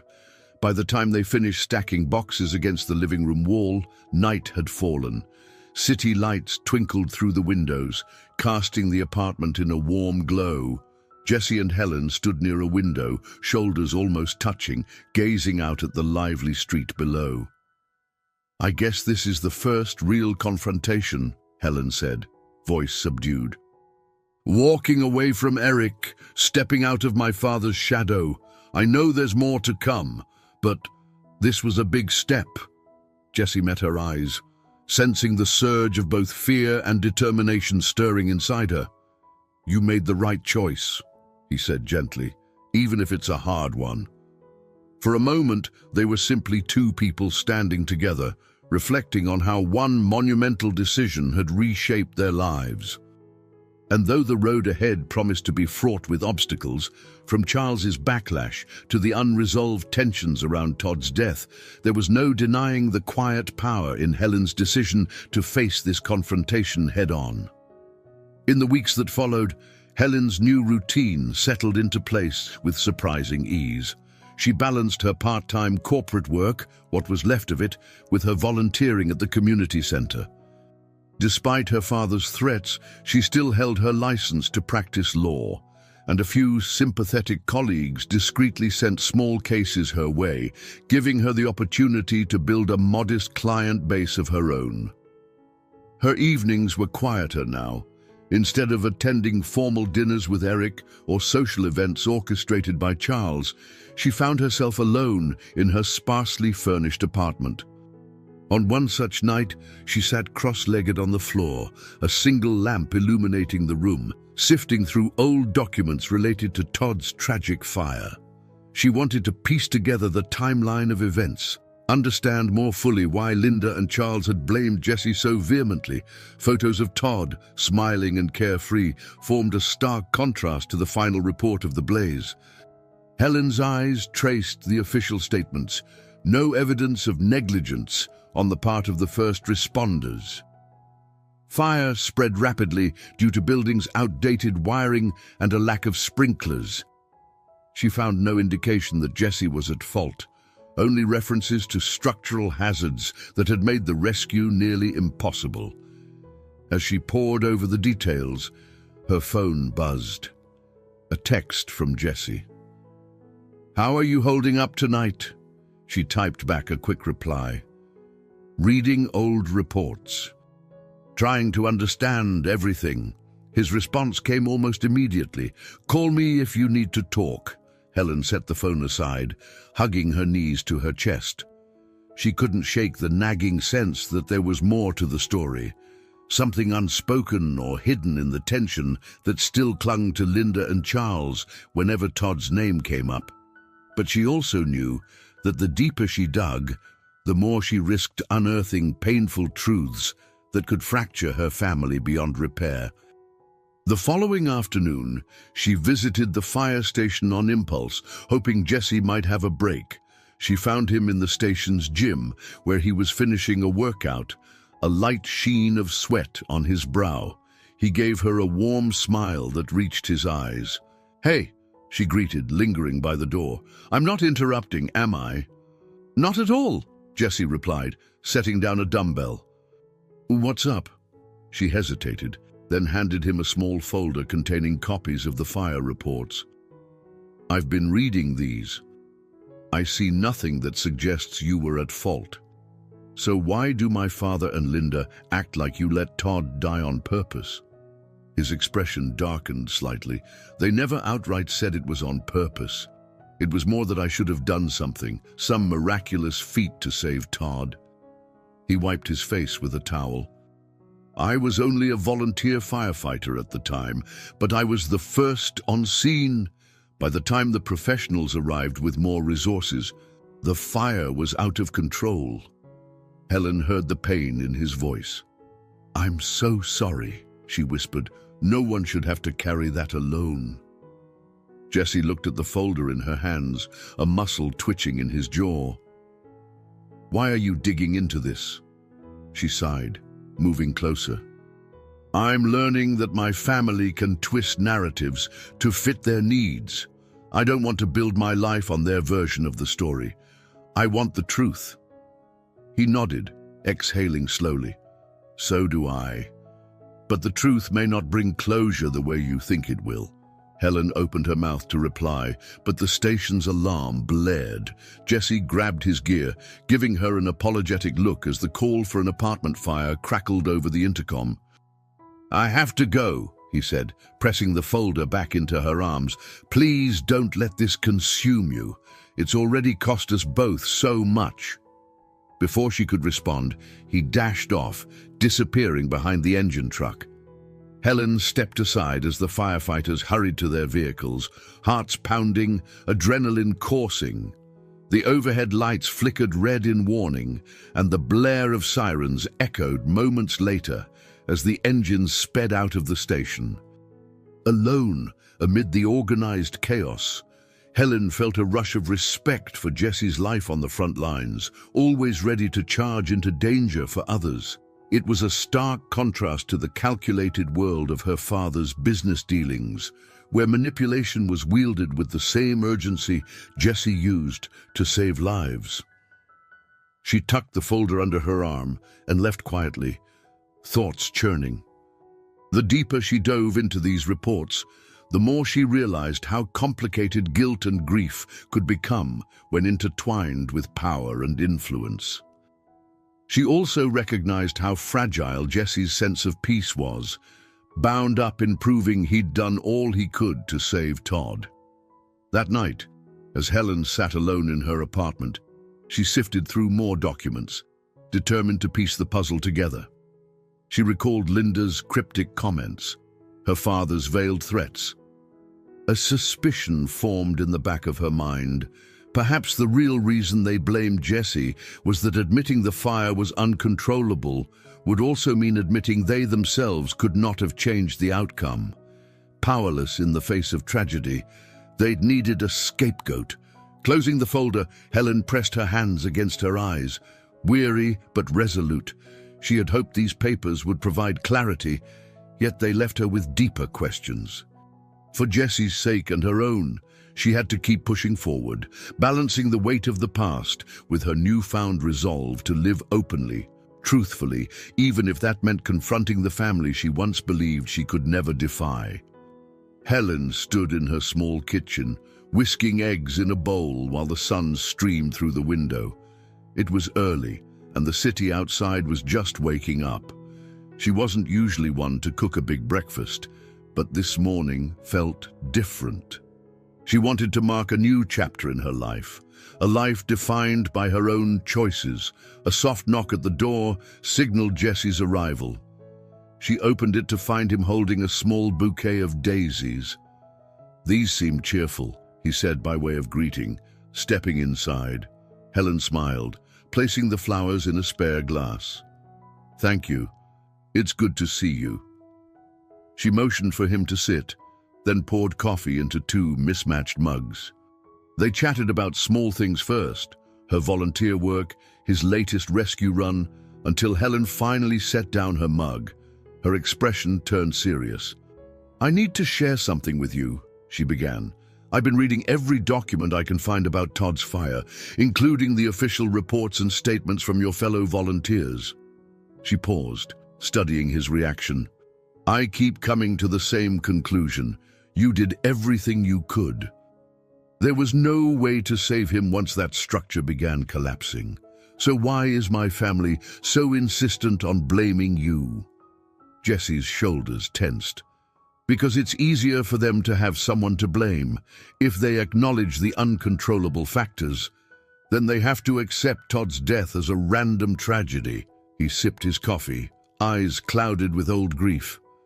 They couldn't stand the idea that sometimes, no matter how hard we try, we can't control everything. Helen leaned forward, placing a gentle hand on his forearm. Then maybe we need to show them that the truth won't destroy them. My father acts like the only options are control or chaos, but maybe if he faced the fact that no one was at fault, he could finally let Todd rest in peace. A hint of longing flickered in Jesse's gaze. I've wanted that for so long. For them to understand I loved Todd, that I would have given anything to save him. Helen nodded.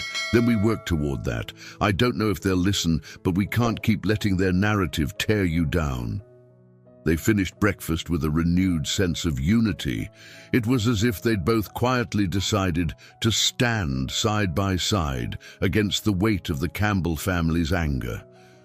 After cleaning up, Helen pulled out a notepad. We should list all the evidence we have and any new leads we might pursue. Maybe there's an investigator or someone from the building's ownership who could clarify more about that night. Jesse agreed, although the process clearly made him uneasy. This is all so tied up in my own guilt. Even if I wasn't legally responsible, there's always been that voice in my head saying, you could have done something different. Helen's eyes softened. I felt something similar with my family, like if I just did what they wanted, I'd have the life they envisioned for me. But sometimes we have to let ourselves off the hook. Some things aren't our fault. They spent the next hour jotting down notes, cross-referencing times and statements. Helen noticed that as they worked, Jesse's posture gradually relaxed, as if the act of confronting the facts head-on was peeling away layers of self-doubt. Likewise, Helen felt a surge of determination. She was no longer a passive daughter or fiancée. She was an active agent in her own life and, to a degree, in Jesse's pursuit of absolution. At one point, Jesse paused, pencil in hand. This is all well and good, but Charles isn't exactly the forgiving type. Even if we present this to him, will it matter? Helen gave a small shrug. I don't know, but maybe it'll matter to Linda. She's been caught in the middle. If we can show her the truth, maybe she'll speak on our behalf. Jesse nodded, eyes fixed on the scattered papers. He allowed himself a fleeting moment of hope. Sometimes I wonder what Todd would say if he were here. He'd probably tell me to stop blaming myself and to stand up to your father once and for all. Helen smiled, blinking back sudden emotion. Then let's do that. For him and for us. The morning sun had climbed higher, filling the small apartment with warmth. Their notes lay spread out across the table, an outward sign of an inward transformation. They were no longer beholden to the fear that once defined them. Helen was no longer the dutiful daughter catering to her father's wishes, and Jesse was not merely a guilt-ridden man haunted by a tragic loss. They were two people who had come to believe in each other's worth. That belief was forging a path that neither could have walked alone, and for the first time, they both sensed that confronting the root of past tragedy might open the door to genuine healing and a future not dictated by old ghosts. A late autumn chill swept through the city, and Helen felt it acutely as she waited outside a modest law office on the south side of Boston. She wore a warm coat, her hand resting on the cane she still occasionally needed. Jesse had messaged her that he was on his way. Stuck in post-shift traffic, she glanced at her phone, heart pounding with anticipation. She was here to see an independent investigator who specialized in reviewing old fire incidents. His name was Alan Rutledge, a retired arson detective with a reputation for meticulous research. If anyone could provide clarity on Todd's fire, it might be him. Jesse finally arrived, stepping out of his truck and hurrying over. "Sorry," he said, breath visible in the cold air. "Traffic was a nightmare." "Don't worry," Helen replied, her voice tight with nerves. "Let's go in." They walked into the building's lobby and took a creaky elevator to the third floor. Outside Rutledge's office, Helen steadied herself. "No going back now," she said softly. shooting Jesse a determined look. Inside, they found a cramped waiting area with outdated furniture. A cheerful assistant guided them to Rutledge's office, a small space packed with filing cabinets and stacks of folders. The investigator, a lean man in his early 60s, rose to greet them. Rutledge motioned for them to sit. "I'm familiar with the general details of the Todd Brown case," he said, donning wire-rimmed glasses. "A tragic event.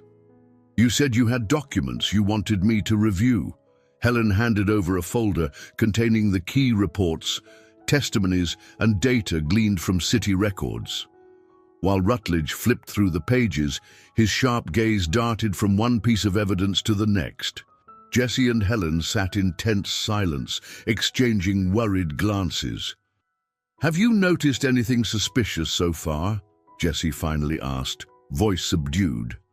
Rutledge tapped a line of text with his pen. "Nothing that suggests arson or foul play, if that's what you mean. The official cause was electrical overload plus faulty wiring. It all escalated very quickly." Helen exhaled, somewhat relieved. "That's consistent with what we've seen. We just need a professional opinion that it was uncontrollable, that no first responder could have done more." Rutledge removed his glasses, leaning back. "Based on what I'm seeing, if you were the first on scene, Jesse, and the building was already engulfed, there was little you could do. The structure wasn't up to code, which explains why it collapsed so fast." Jesse's shoulders sagged as if he'd been holding tension for years. "Thank you," he whispered, his voice thick with emotion. Helen rested a hand on his arm. "So this confirms what we already believed. But will it change anything for my family?" Rutledge offered a sympathetic smile. "I'm just an investigator, not a therapist, but these findings clearly show no individual was at fault, neither the victim nor the responders." They thanked him, gathering their materials. On the way out, Rutledge added, "If you need an official statement, I can draft something and have it notarized. It might help if you're facing any legal or reputational threats." Helen nodded gratefully, promising to follow up. Outside in the hallway, she and Jesse paused, looking at each other with cautious relief. "We have a solid expert opinion now," she said. "This might help convince Linda or even my father, if he'll listen." Jesse slipped a protective arm around her shoulders, mindful of her still sore side. "It won't bring Todd back, but maybe it'll close a chapter of blame." They descended the stairs, the echo of their footsteps matching the unspoken hopes in their hearts. Later, they climbed back into Jesse's truck, letting the engine warm up as they watched light flakes of snow dance in the streetlights. It felt like the city was shifting seasons right before their eyes, mirroring their own transition toward confronting the past with new clarity. As they drove through the dusky streets, Helen thought about the next step, presenting these findings to her family. She dreaded facing her father's disapproval, but the knowledge that Jesse could finally have official confirmation of his innocence spurred her on. Eventually, they pulled up to Helen's apartment. She turned to Jesse. "We should reach out to Linda first, don't you think? She's more likely to read the report before Dad will..." Jesse considered it, his jaw tight. "Yeah, Linda might at least look at the evidence calmly, even if she's still conflicted." Helen leaned across the truck's console, resting her hand lightly on his. "You ready for this? It could get messy." He managed a small smile. "I've lived under this cloud for so long. I'm ready for some clarity." "Let's do it." They parted with a lingering hug, and Helen carried the weight of that meeting with Rutledge into her apartment. The dryness in her throat wasn't from the winter air, but from the anxiety roiling in her stomach. She was about to confront her sister, and by extension, her entire family's narrative about Todd.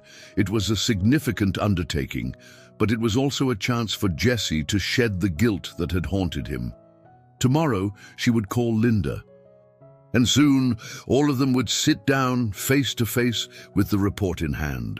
It was the final step in a long journey toward the truth. Whatever the outcome, Helen was determined to give Jesse the vindication he deserved and to reclaim her own power in the process. A bitter wind whipped through the Campbell estate's sprawling grounds as Helen and Jesse made their way up the long driveway. The mansion loomed before them, its grand columns and carefully manicured hedges exuding a cold majesty. Helen's stomach twisted with apprehension. This was the same place she had defiantly left weeks ago, carrying a single suitcase and a shattered engagement. Linda had arranged a meeting in the grand parlor, convincing Charles to at least hear Helen out. She told Helen on the phone that their father was guarded, but curious. Eric, however, had refused to attend. He had no interest in rehashing the past, especially since his engagement to Helen was all but dissolved. A quiet part of Helen felt relieved by his absence. Inside, the parlor was large enough to host a banquet, with polished floors and an ornate chandelier that cast shimmering patterns across the walls. Charles Campbell stood by the fireplace, his posture ramrod straight. Linda waited near the piano, eyes flicking from Jesse to Helen. The tension was palpable, like a current humming beneath the surface of polite silence. Helen cleared her throat, voice quivering only slightly. "Thank you for agreeing to see us.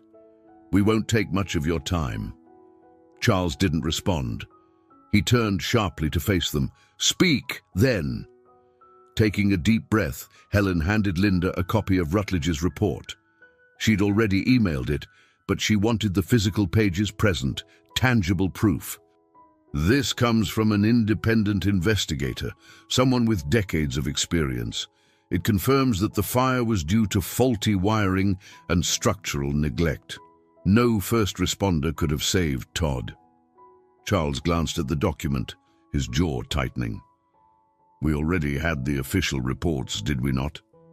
"Yes," Helen said, voice firmer now. "But this expert opinion reinforces that no single person was to blame, and certainly not Jesse." She tilted her head toward Jesse, who stood quietly, his eyes never leaving Charles. Linda stepped closer, scanning the report. Helen caught her sister's slight frown, as though wrestling with the conflict of loyalties that had always dogged her. Finally, Linda looked up, meeting Jesse's gaze. "I see no reason to doubt these findings. It appears we may have overreacted." Charles's face hardened further. "That changes nothing. My son is dead, and this man was there when it happened." Jesse finally spoke, his tone steady but filled with years of suppressed grief. "I loved Todd. He was my brother. Do you think I wouldn't have saved him if I'd had the power to? My entire life since that night has been about trying to atone for something I couldn't control." For a moment, Charles's composure faltered.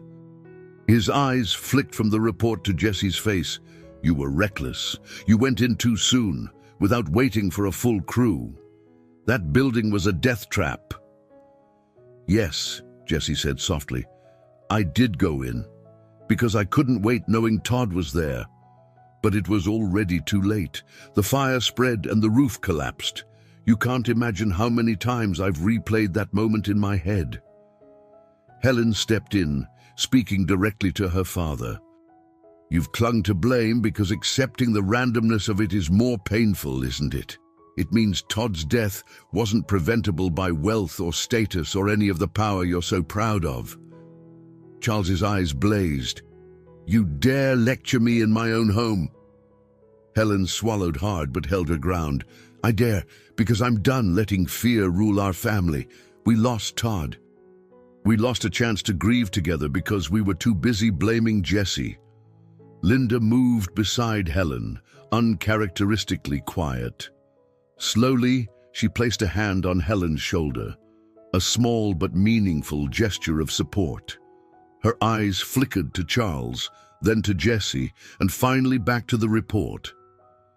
"Dad, maybe we've carried this anger for too long. It won't bring Todd back." The old man's shoulders sagged slightly. He looked at the fireplace, his profile etched with bitterness and sorrow. I loved my son, and then he was gone. The only comfort I had was the story that it was someone's fault. Jesse's heart clenched. He'd never seen Charles anything but steely and domineering. Now, the older man looked heartbreakingly human. "I'm sorry," Jesse said quietly. "I can't bring him back, but I hope you can forgive me for not doing the impossible." A strained hush fell over the room.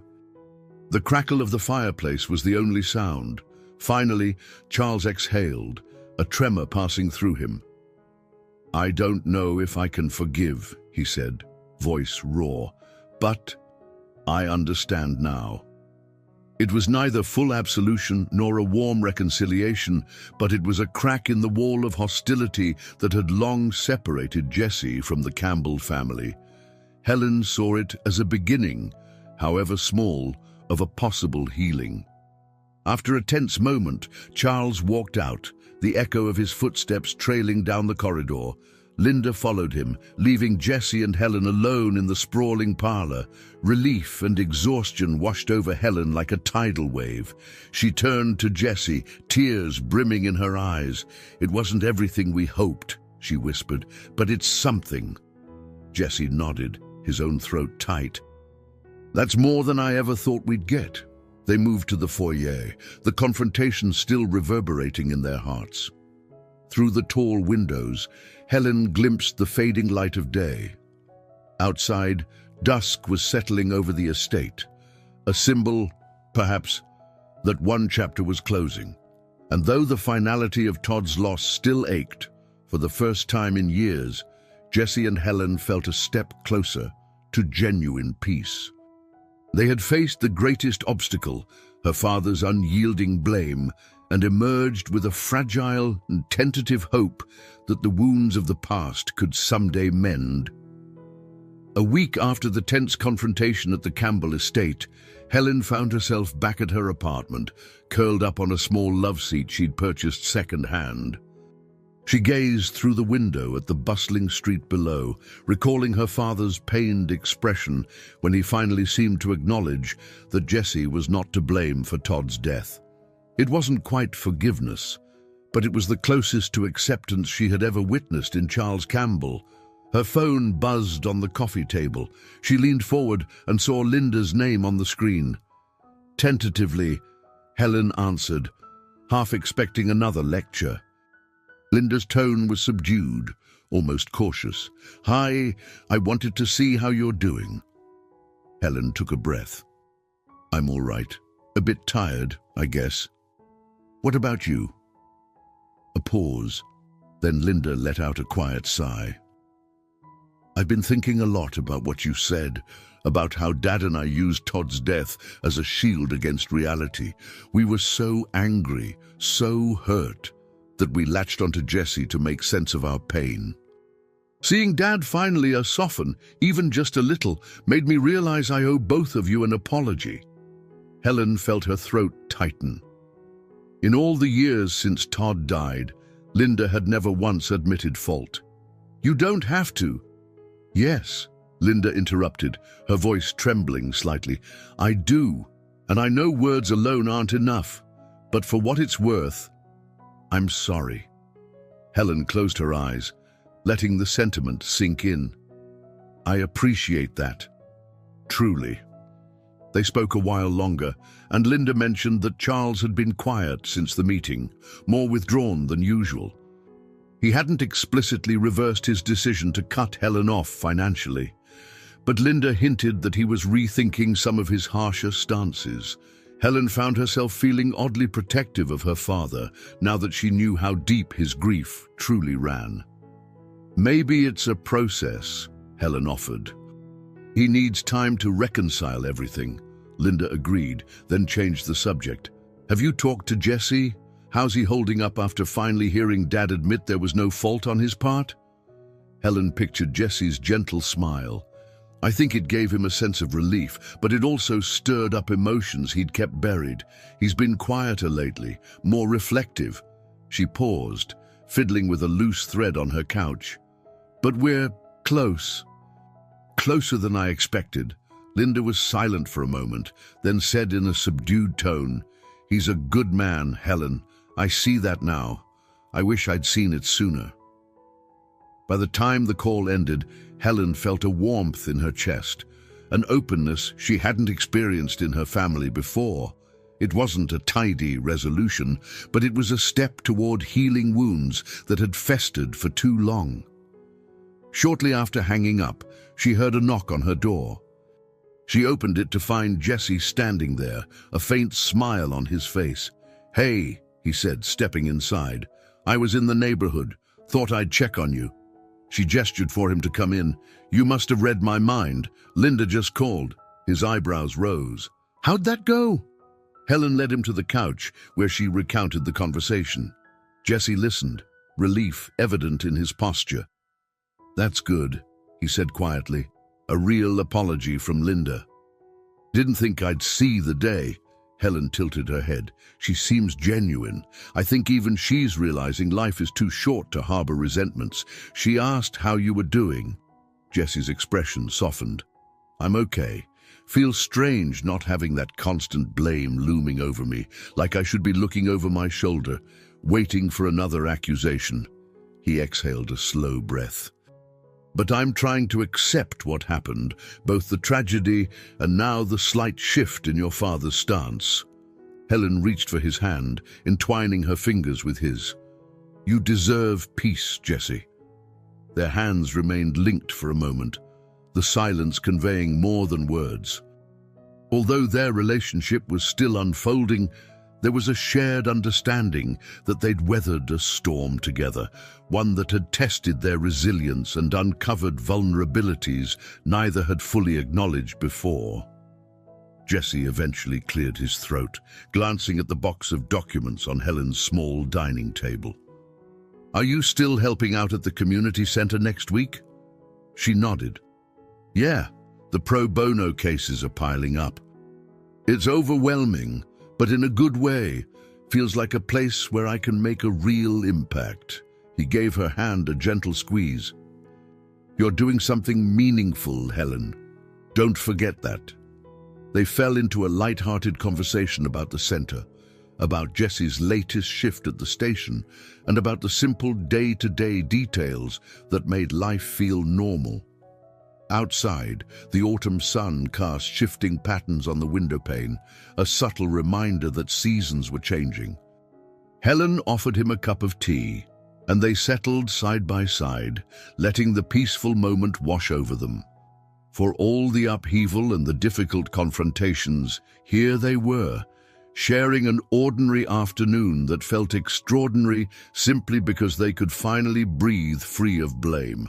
In the stillness, Helen sensed that while the scars were real, she and Jesse had found a new perspective, one where past tragedy did not dictate their future paths. Jesse's life at the fire station settled into a familiar rhythm, but it no longer carried the same undertone of guilt. On a crisp morning, he stood by the gleaming red engine, polishing the metal fittings while chatting with Marco, the rookie who had always looked up to him. "You seem different," Marco remarked, leaning on a nearby tool rack. "Lighter, I guess." Jesse paused, considering the comment. "I suppose I am. Things are starting to make sense." He thought about how Captain Warren had taken him aside earlier that week, quietly acknowledging the change in his demeanor. "You're calmer, more focused," Warren had said approvingly. "That's the Jesse I always knew was there." Later that day, as Jesse finished his shift, a text from Helen flashed across his phone. "Come by the new legal clinic at the community center if you can. I want to show you something." Curiosity piqued. Jesse drove over. The community center bustled with activity, children running down the halls, volunteers organizing a food drive, and a queue of people waiting for free legal consultation. When he finally spotted Helen, she was in a makeshift office partitioned by thin curtains. She wore a simple blouse and black pants, her hair pulled back in a loose ponytail. Despite the faint lines of fatigue under her eyes, she radiated purpose. He waited until she finished advising a client, then slipped through the curtain. "This place is packed," he observed, smiling. "Didn't realize so many people needed help." Helen rubbed her temples, sounding both proud and overwhelmed. "It's incredible and a bit heartbreaking. But I'm glad to be here. Let me introduce you to someone." She led him into a small side room that had been outfitted with donated furniture. A tall, middle-aged woman with a kind face rose from behind a desk. "Sarah Johnson," the woman said, offering her hand to Jesse. "I'm one of the coordinators." Helen explained that Sarah had helped her set up a formal clinic within the center. With Helen's expertise and a few other volunteer lawyers, they hoped to handle everything from eviction notices to minor criminal defense cases. "Eventually," Helen added, "we want to expand into family law issues, especially for women who need protection orders or custody help." Jesse looked around, impressed by the organized chaos. "You're really building something here." Helen's eyes sparkled. "I want to offer people in crisis a safe place to seek justice. That's what law should be about, right? Empowering the powerless." He nodded, feeling a surge of admiration. "I think Todd would be proud." She blinked, and a soft smile curved her lips. "Thank you for saying that." Over the next hour, Jesse watched Helen consult with various community members.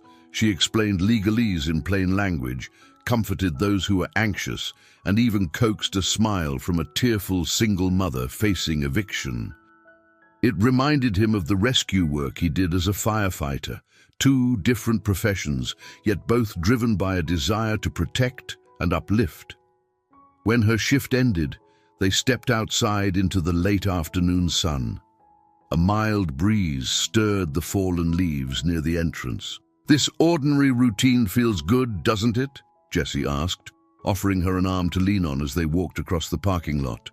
Helen linked her arm through his. "Yes. Sometimes I can't believe how much my life has changed, but for once, it feels like I'm living on my own terms." They paused by his truck, the amber sunlight catching the strands of Helen's hair. Jesse reached out to brush a leaf off her shoulder. "You've come a long way, from that hospital bed to challenging your father, to launching this legal clinic." She glanced down, almost shyly. "I had help, you know."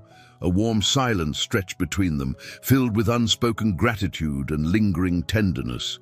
Jesse knew that the road ahead might still hold family disputes or unexpected hurdles. Yet, standing here with Helen, he felt profoundly at peace. "Your father's estate, your old world, that was normal for so long," he said quietly. "But this is your new ordinary, and it suits you better." Helen squeezed his arm. "It does, and it suits us. We're both still doing what we do best, helping people in different ways." A bus rumbled by, sending a gust of warm air over them. People hurried in and out of the center, each with their own struggles and hopes. Jesse and Helen watched them for a moment, acknowledging the quiet heroism that often goes unnoticed in everyday life. Finally, Helen turned to him, a gentle determination in her gaze. "We should go celebrate," she said. "No big fancy dinners, just a simple meal somewhere cozy. What do you say?" Jesse smiled, heart light. "That sounds perfect."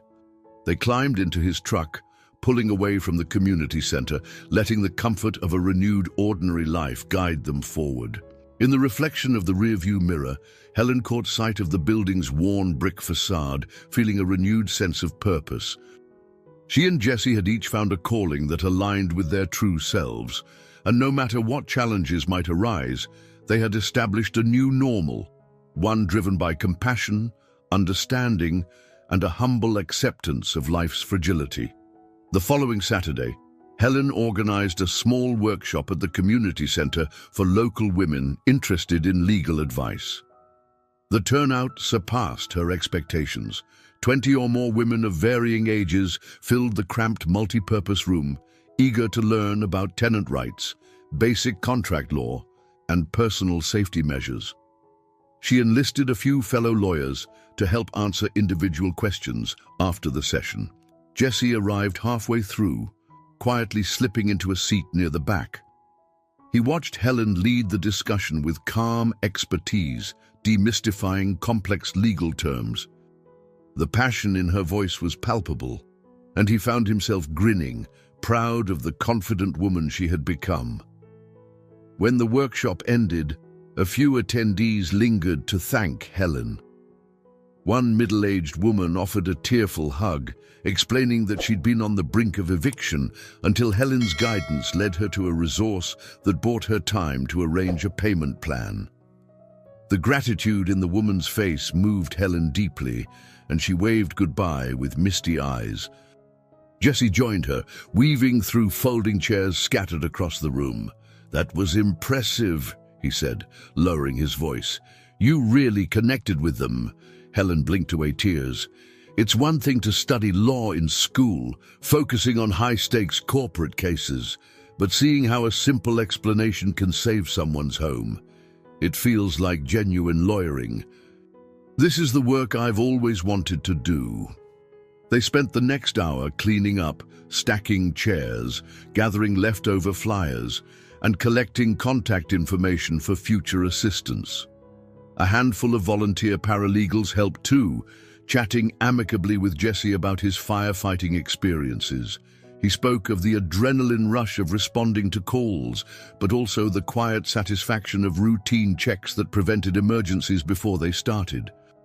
Later, as dusk fell, the remaining volunteers left one by one.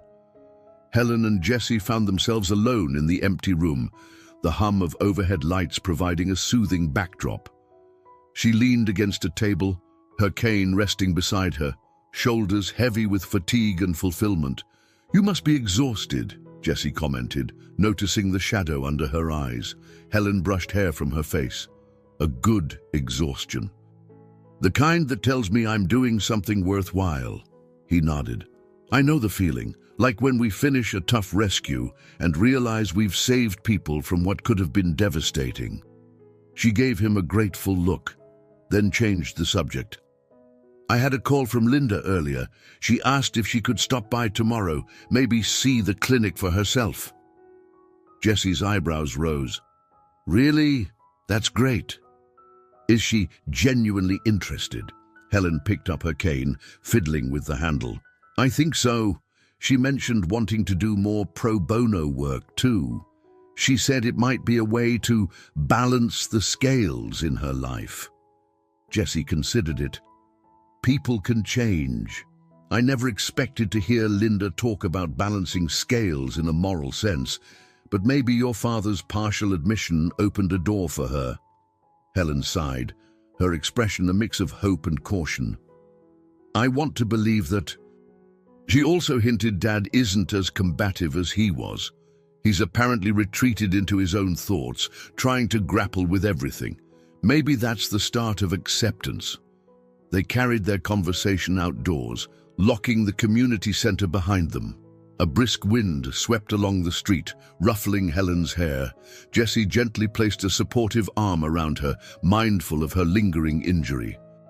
She didn't need the cane as much these days, but the cold made her joints ache. They strolled toward a nearby coffee shop, passing quiet storefronts with dimly lit displays.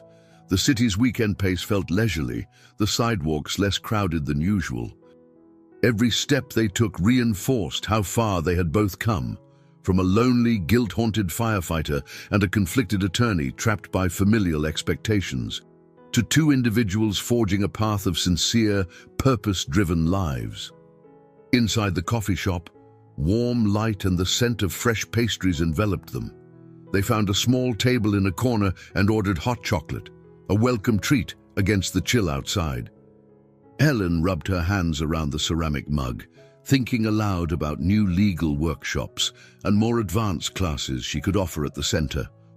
Jesse listened intently, occasionally chiming in with suggestions for safety presentations or emergency preparedness sessions. "You know," Helen said, her voice thoughtful, we're in a position to share what we've learned. Not just the technical skills, but the emotional journey, letting people know it's okay to break free from old narratives. Jesse nodded, recalling his own struggles with Todd's memory. And that sometimes it takes confronting the hardest truths to find genuine freedom. They lingered there for a while, sipping warm chocolate, letting the quiet space of the shop cradle their deeper reflections. Every so often, their eyes met, and a smile passed between them that needed no words. They had shared anger, sorrow, and awakening, and now a sense of rebuilding, both for themselves and for others. Helen glanced at Jesse's hand on the table, then placed hers atop it in a gentle, steady gesture. Let's keep sharing what we've learned. Let's keep helping people find hope in dark places. He turned his palm to clasp hers. I'm in, he answered simply. The hum of the coffee shop around them was a small backdrop to a broader transformation each had undergone. And as they finished their drinks, it felt like the ideas they were planting, both in their own hearts and in the community, would continue to grow, nourished by the hard-won lessons they now carried. The day dawned crisp and bright, with sunshine cutting through the early winter chill. Jesse headed to the local firehouse first thing in the morning, dropping off homemade muffins Helen had baked for the crew, a small token of gratitude for their support during his personal battles. Marco beamed at the sight of the treats, and Warren clapped Jesse on the shoulder, his approving silence speaking volumes. With that errand complete, Jesse drove across town to Helen's apartment. He found her standing in the doorway, her hair pulled back in a loose bun, dressed in a simple sweater and jeans. She looked at him with a smile that came from a place of genuine contentment. "Ready?" she asked, stepping aside to let him in. He nodded. "As I'll ever be. How about you?" They gathered a few items, paperwork, a laptop, and a couple of legal folders. Today was the official opening of the expanded legal clinic at the community center. They planned a small ceremony, inviting local officials and a handful of donors who believed in the cause. Helen was to give a short speech, something she'd been nervous about all week. On the drive over, Helen's phone buzzed. She glanced at the screen. "Linda," she murmured, looking at Jesse. "I should answer." "Go for it," he encouraged, keeping his eyes on the road. Helen put the call on speaker. "Hi, Linda." "You on your way?" Linda's voice sounded calm, almost eager. "Yes, I'll be there soon. I'm bringing a friend from my firm who's interested in pro bono work. Is that okay?" Helen exchanged a glance with Jesse, smiling. "That's more than okay." They arrived at the community center to find the main hall abuzz with energy. Rows of chairs were set up facing a small podium. Posters on the walls featured uplifting messages about legal rights and community empowerment.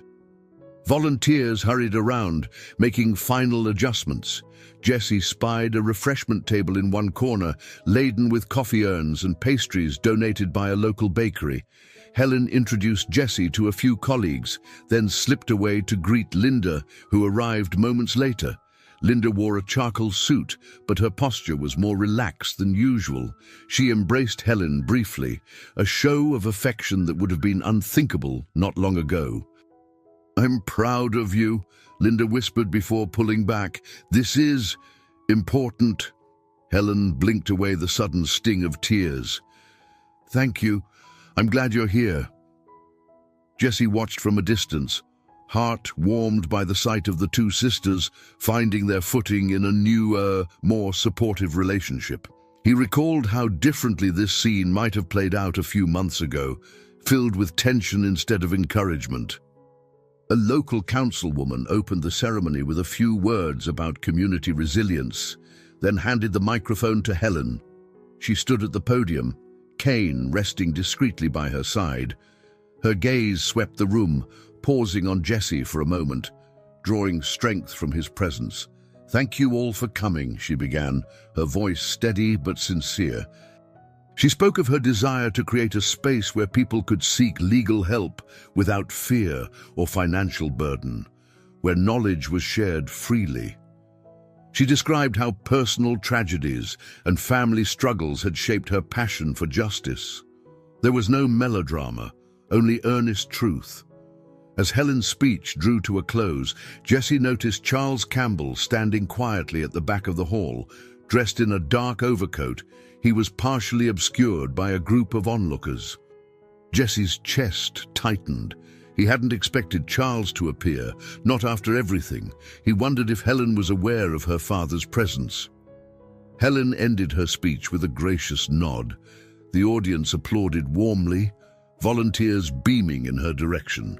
She stepped down from the podium, and Linda approached, offering praise. That was when Helen's eyes fell on Charles. She froze momentarily, then squared her shoulders.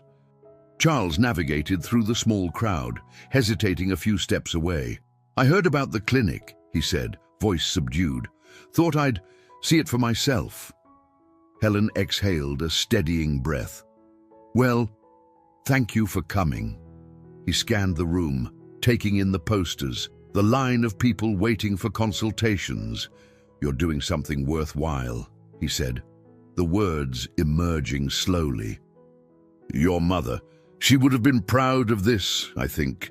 Emotion flickered across Helen's features. She reached for the cane, more for comfort than necessity. "Maybe so. I like to believe that." They didn't hug or exchange grand gestures, but something shifted in their presence, a quiet acknowledgement that, while the past remained heavy, they could coexist with mutual respect. Linda looked on, lips pressed together in a semblance of relief. Jessie quietly made his way over. He nodded politely at Charles, who gave a curt nod in return. It wasn't warm acceptance, but it also wasn't open hostility.